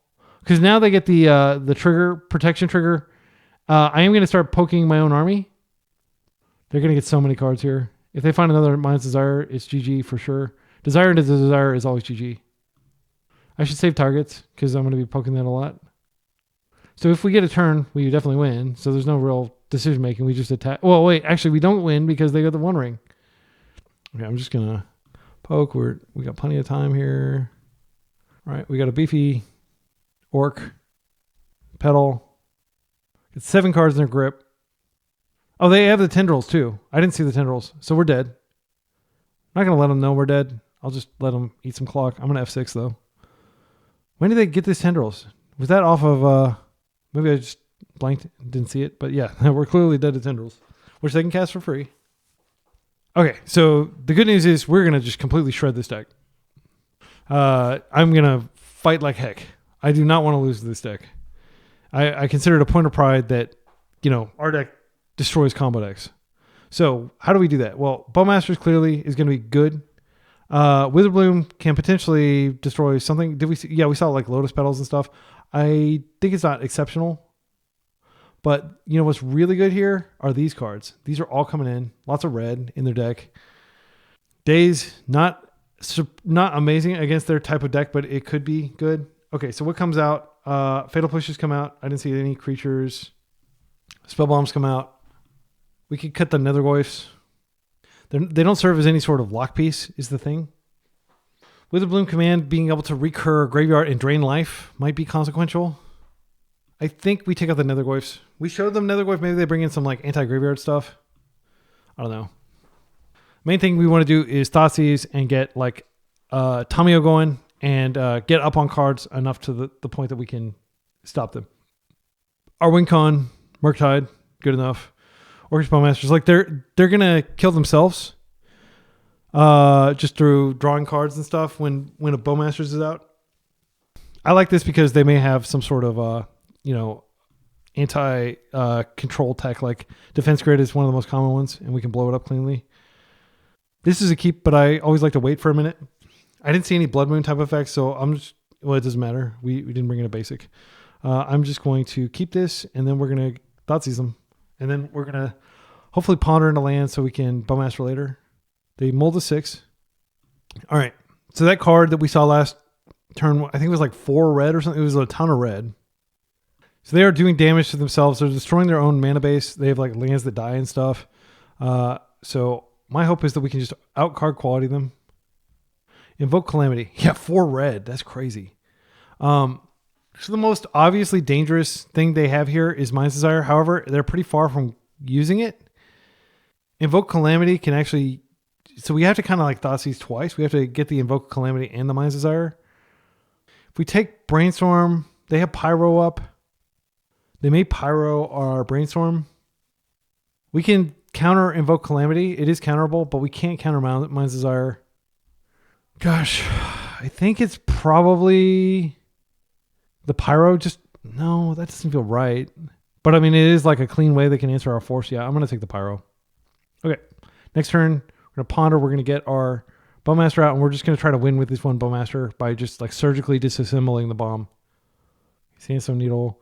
Yeah, leave a comment with the timestamp if you think it was wrong to take the Pyro there. But yeah, that's fine. That is something I can blow up if I draw Witherbloom Command. Okay, Ponder is going to find us land number 2. Come on, Ponder, don't deny us. These are good cards, but we're looking for land. We've got 2 more Ponders and a brain. Okay, we're fine. I am going to go ahead and just Ponder again now. Days might be useful here. Witherbloom is great. Yeah, these are all good cards. I think I take the... Well, I can't cast a Witherbloom. Never mind. Do I want these? Days is not spectacular. Consign is good. Consign's really good. We could Brainstorm into a fetch. I think we keep these. I think on the strength of Consign being so good. I'll take the Days now. Next turn, we're going to try to Brainstorm into a land. I don't need to get the Bowmaster out immediately. If they miss a land drop, that'll be huge. Brainstorm is fine. They use their pedal for that. So Days may be relevant in this game. But it is the most natural pitch to force. Thundering Falls. It's a good land. They can surveil away one of the bad cards that they didn't want. They could probably surveil away Mind's Desire so that they can just flash it back with this Invoke Calamity. That's such sick art. It's like these scimitars falling from the sky. These giant freaking like Elden Ring style swords. Is like katanas, all kinds of blades. Okay, what did they put? They kept the top. So they've got a lot of good stuff. All right, Wasteland would be good. We know what we're drawing. I do think it's correct to try to get deeper into our deck rather than to Bowmaster them. Okay, so hear me out. We Bowmaster this turn. We end step Bowmaster. As soon as MTGO allows it, we're getting the spinner. And then we at least have a clock going, and it punishes future cantrips. And we can do it in step or in response to some sort of draw effect, which they have plenty in their deck. That way, my goodness, MTGO, come on. I don't think this is going to go to time, but like I'd be really frustrated if I lost this matchup. I will stake my personal pride on my ability to defuse these bombs with a deck that has 4 Thoughtseize, 4 Daze, 4 Force of Will, 4 Wasteland. Okay, so we draw Consign, which we knew we were going to draw.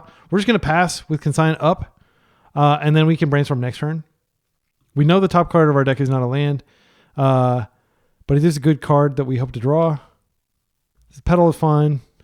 They've got 3 cards left. They could Mind's Desire here. We can consign the trigger. So this is just Storm for 1. If they desire into the desire, it's so bad. I kind of think it's okay to... So we let this Storm trigger resolve, and then we see what they flip, and then we can daze this other Mind's Desire. They've got nothing floating. Okay, Storm resolves because I don't want to give them extra Storm by Bowmastering here. What do they get? Okay. Storm, they get a Brainstorm.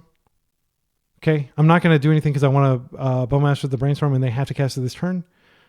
Let's let this Mind's Desire resolve. Lotus Petal. So they have to go ahead and Brainstorm here. And now we can go ahead and Bowmaster. And they are going to be taking a lot of damage next turn. I'm very happy with how we sequenced this. That was like a desperation Mind's Desire, but they do have this Invoke Calamity next turn that we need to worry about. If I were them, I would have played the Petal first because they know they have to play it. Go and hit them. All right. And they have an Ancient Tomb out. This land's going to go away. They are in a bad place.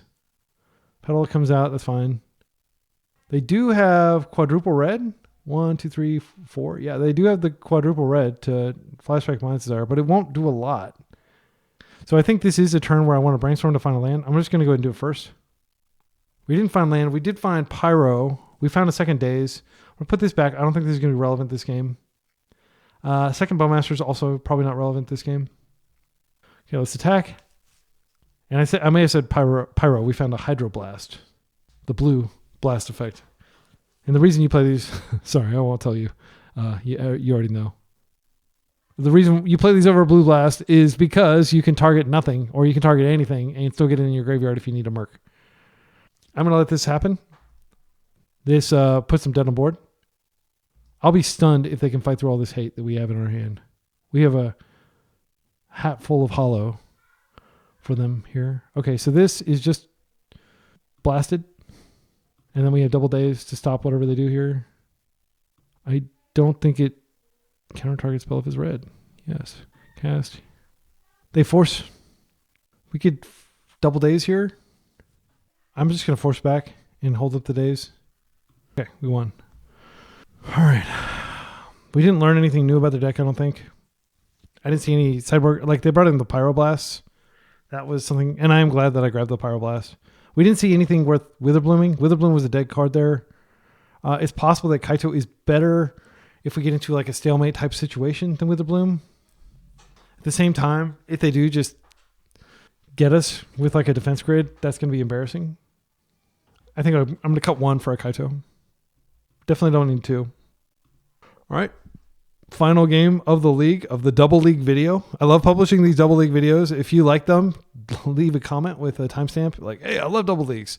Because, I mean, when we're exploring a build, I feel like 1 league is not a large enough sample size.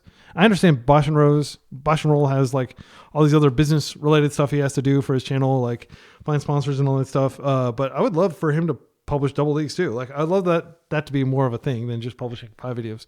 Because, I mean, once you sit down and you start watching, like, why not go really deep? Is my right on the draw. 5 force effects that we're drawn to. Lots of other interaction that we're looking for. It's double Wasteland hand with Consign. This is pretty strong. It's got the Bowmasters too. If they don't just like combo our faces off immediately, and I don't think they do, I think this is pretty good because we can just waste their first 2 lands. I'm going to keep it. Mullen to 5. I'm just going to sort our hand by the nature of these cards. Okay, they're just passing. I'm going to waste that. They brainstorm, that's okay. Force is an exceptional rip. I'm going to waste it. It's a permanent source of mana. You could say, oh, shouldn't you go after like the double mana lands? This is a Lorien cycling. That's fine. That's a clean answer to what we're doing. That's a really good card to have in your deck when you're trying to, you know, what's it called? This, although also this that red spell can target this and draw 3 cards. It's pretty good. We have Basic Island. Even in the most degenerate parts, we have people playing Basic Islands. I think the simple thing to do is just Delta here and chill. That keeps up lots of interaction. I will consign like a hate artifact, like a defense grade. I think I'm going to play the waste and I'm not going to use it, and I'm going to deploy the Orcish Bowmaster in step. This is a juicy Wasteland target. Let's see if I draw another land. Okay, Hydroblast is great. Gosh, I think we go after this land. It represents a lot of mana. It's also an entire color that they have access to. And now, if this works, I'm just going to ponder. I'm going to take this turn to try to find a land because I feel like with Force Up and them having so little land resources, this is our window if we're ever going to have a window. Ponder. Brainstorming on top of the ponder is fine. Okay, we're just looking specifically for land. We found it. We found a second Bowmasters. I don't think that'll be relevant. Do we want to take 2 lands? I think taking 2 lands is totally fine. I don't think this Bowmaster is going to matter. I don't think they'll be able to remove it. So what I'm going to do is I'll put it on the bottom, and I'll just plan to shuffle it away unless they do something that gives me the vibe that they might be able to deal with it. So we've already played our land for turn. We'll pass. Lots of interaction up next turn. This is the clinch. This is the turn where we could lose if they have just like exactly what they need. But I don't think they're going to be able to do that from just Basic Island. I would love to regrow one of those Wastelands because I bet this is the only basic in their deck. Did probably just a Panic basic. Imperfect Brainstorm. Unless they have a Lorien revealed with another land, then it won't be imperfect. Another Volk. Pass. Okay. Feeling pretty good here. I think we do play this out, and then we reserve the right to shuffle away the Bowmaster, because I would love to just go find a green land and then like find the Witherbloom Command to both drain their life and waste them, because I want to waste them off this red source pretty badly. Metamorphose. Do we punish this? We're going to have 2, but they've tapped out of their lands, and this does get the clock going pretty fast. All right. I'm going to do this, and this is risky, but I want to get a clock going. I'm worried that if they just continue to amass lands, it could be bad for us. They may just be doing this because they have nothing else going on. I should have gotten the green source there. That was bad. Just a minor thing. I only have 1 green card in my deck, but if I draw it, I'll be bummed that I can't use it. And now we're going to get a second ping here. They may have their own force in hand or something like that that can counter our force, but I'll just be stunned if from the amount of mana they're showing that they can go off. Invoke Calamity is the card. This is a spell that I would absolutely love to defense grid. However, I can't. I just need to force this now because I decided to do what I did. This is the downside of doing what I did. I'm going to pitch one of the consigns. We only need 1. All right, we've stopped them. We're going to hit them for 3 this turn. Okay, Tamiyo's fine. We can Tamiyo combo. Do we want to do it now? This can help us regrow a Wasteland. Or, regrow a Force next turn. I think we do it, and we're holding up interaction still. And we might find more interaction off this. We do find more interaction. Tons of Hydros. So I'll just put these Hydros on top of my deck. These are good draws against their heavily red deck. Plus, we'll play our land, so we have our spells up. And we have 2 forms of interaction up. And we're applying pressure, and we're regrowing away a Force next turn, so we'll have even more interaction. They have 4 cards in hand. They have access to 2 mana. MTGO is giving me the spinner. defense grid. I could just daze this and hang on to the consign. We did pitch one of our consigns, which can stop Storm Trigger. I think this is fine. They could have like Spirit Guide or something, and then I can just consign. That'll suck if I have to burn 2 cards to stop this 1 card. But it is something you have to stop. Okay, we did it. That was a positive record. So we 4-1 and then we 3-2'd. And that was with an incredible Doomsday pilot that beat us and a Maverick player that we could have potentially dug out of that, but I think I misplayed. Again, I think it was wrong for me to waste them. And I think going forward, my heuristic for playing against Maverick is just don't bother wasting them. They have tons of lands.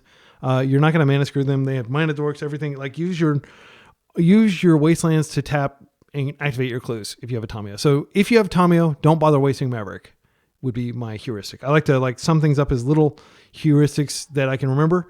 Let's take a look at the list. So disassembling combo decks all day long. The only combo deck we lost to was Doomsday. We lost to a tempo deck and we lost to Maverick. The tempo deck that we lost to was a pseudo mirror. And I think we're actually favored in that mirror, but they had 3 Wastelands the first turn. And then they had 2 first game. And then they had 2 Wastelands the second game. And as you can see, this deck doesn't really we did actually have our island in for game 2 that we got wasted out. But I can't remember, but I think it was a situation where it just didn't make sense to fetch it. And then we didn't have a fetch for the second one. I can't remember, but there was a window where I could have been a coward and fetched the island and I chose not to. And then I didn't have another window to do so. Because I would, if they wasted me once, I may have actually been like, okay, the odds are that they don't have another one. And my hand was almost entirely black. I can't remember the circumstances, but there are probably a lot of people shouting at me in the comments, telling me how bad of a player I am for that game. And I think that was the very first game of the video. So a lot of people may have stopped watching at that point, just rage quit the video. Hopefully that's not the case. Hopefully you understand that you have to play to the numbers. You have to be bold when you're playing a tempo deck. You can't just, pussyfoot around playing these, casting your Nethergoyfs, casting your Thoughtseize. If you have a window to turn 1 Thoughtseize in this meta, you should. And you should risk the Wasteland. Unless your hand is just incredibly passive. I don't know. If this is your only disruption, I still think you should cast it just because your opponent really could be casting Doomsday turn 1, right? And if you're lucky enough to be on the play, you should, take the initiative and be proactive. This deck rewards proactivity. If the game goes on long enough, you just get slaughtered by... We actually beat Death and Taxes, which was great. But you will get slaughtered by decks like Maverick that just have endless, 4-drop bombs, like draft bombs, like Questing Beast, like Night of the Reliquary, stuff like that. Those cards are very difficult for us to beat. Especially, I think one of those games, we easily could have won, but our deck just did not give us any of our interaction. So the list feels great. I don't have any changes to make to it. I don't think we go up to 3 Witherbloom. A lot of people might feel triggered that we're playing a single Witherbloom command or 2 Witherbloom commands, and then we're playing double green for this. And they're like, why not play a carpet? Why not play all these other good green spells? First of all, there aren't that many good green spells that aren't double green.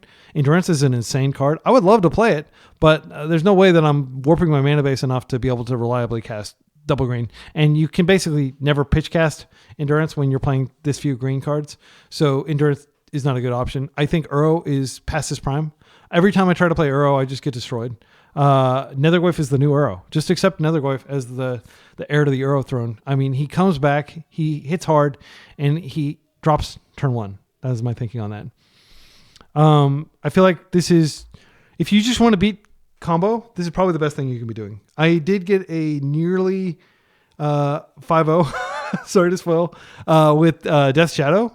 And I think if you don't have the money to buy 6 dual lands, and these are the most expensive ones, then just play Death Shadow and get practice that way. You'll get really good at the format, but this is a high skill deck. This is a high risk, high reward. This is not, Maverick, which is also high skill, but you're just kind of every turn you're potentially drawing a bomb, and if it's on your opponents to figure out a way to kill you before you just amass so much value. So I do think that playing decks like this are really fun and really challenging and really interactive, and you have game against the entire field. I'm going to make a little tier list of cards that like decks that I think are like where we're unfavored. Hang on, I'm going to do that. All right, so I just tweeted this, but here's my breakdown. I think Canadian Threshold is unfavorable because they have bolts, and they can potentially bolt you out. I think being able to Bowmaster them, not necessarily good enough. Like Canadian Threshold is not as good against combo, but it is better against blue-black. Stompy, I think it's favorable. I've not been losing very much against Stompy. With this particular this bug version, maybe it's a little less favorable, but I still think it's favorable. Dimir Tempo is even. Eldrazi is probably even. Like in theory, like we're better equipped to be able to beat Eldrazi than most Tempo decks because we have, Nethergoyf, which is pretty decent against them as a blocker and stuff like that. But like Canadian Threshold is, if you want to call it that, like Blue-Red Delver basically is what I call it, is like way better against Eldrazi. So this might even be slightly unfavorable. Death and Tax is unfavorable. Ninja is favorable because frankly it's an underpowered deck. Artifacts Blue, which I think is what they mean, but 8-cast, I think that's favorable. Rakdos, like any sort of non-blue aggro deck is probably even. I think we're favored against Shadow, favored against Cascade, favored against Burn, slightly, probably post-board. I actually do play against Burn a lot. There's a guy in my local who just plays Burn, and I haven't lost to him a lot lately. And that's, I think, Nethergoyf being able to block and put a serious pressure on them. I think being able to play 3 hydroblasts and Murktide is pretty good against them. Like days, I generally find like even without access to basics, where you're worrying about price of progress, if you finesse it, you can get through. Maverick is unfavorable, as we saw. Goblins, I think it's unfavorable. I think Mono Black is unfavorable.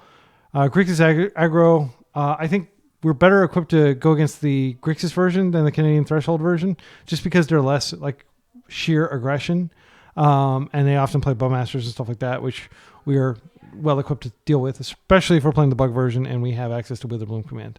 And obviously the mirror is going to be even. So now if we go to the control decks, I think we're favorable against lands, favorable against Stifle Knot. Stifle Knot shreds combo just like we do, but kind of on a different axis with Stifle instead of with Thoughtseize. I do think Thoughtseize is better against combo. I used to think that Stifle Knot was the best anti-combo deck, but I think Blue-Black is better against combo because of the power of Thoughtseize, which we've been experiencing this entire video. Against Stoneblade, I'd say it's even. They have value. They have access to plow. They can get really squirrely, but it's not as unfavorable as like, where is it? Death and Taxes. Very unfavorable matchup. So I'd say the most unfavorable matchups, by the way, are probably Death and Taxes and Maverick and Jeskai Control. Any sort of blue-white X. And then I'd say 4-color Control is favorable because we can do a lot of, like, they're not going to get to their mid-game. We're going to disrupt them. And then Bane Control, I think, is favorable. I don't see very many people playing Bane Control. It's usually just Nadu. We are favorable against Nadu variants, in my opinion. Landstill is favorable. Maybe it's not, actually. I would say Landstill is maybe unfavorable, but the fact that we've got Bowmasters and stuff like that does give us a little bit of an edge. I think Thoughtseize makes a huge difference here. Maybe it's weird to say that like Jeskai is unfavorable, Landstill is favorable. Maybe this is unfavorable.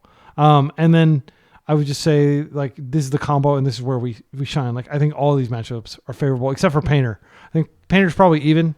I do lose to Painter sometimes just because they have so many blasts.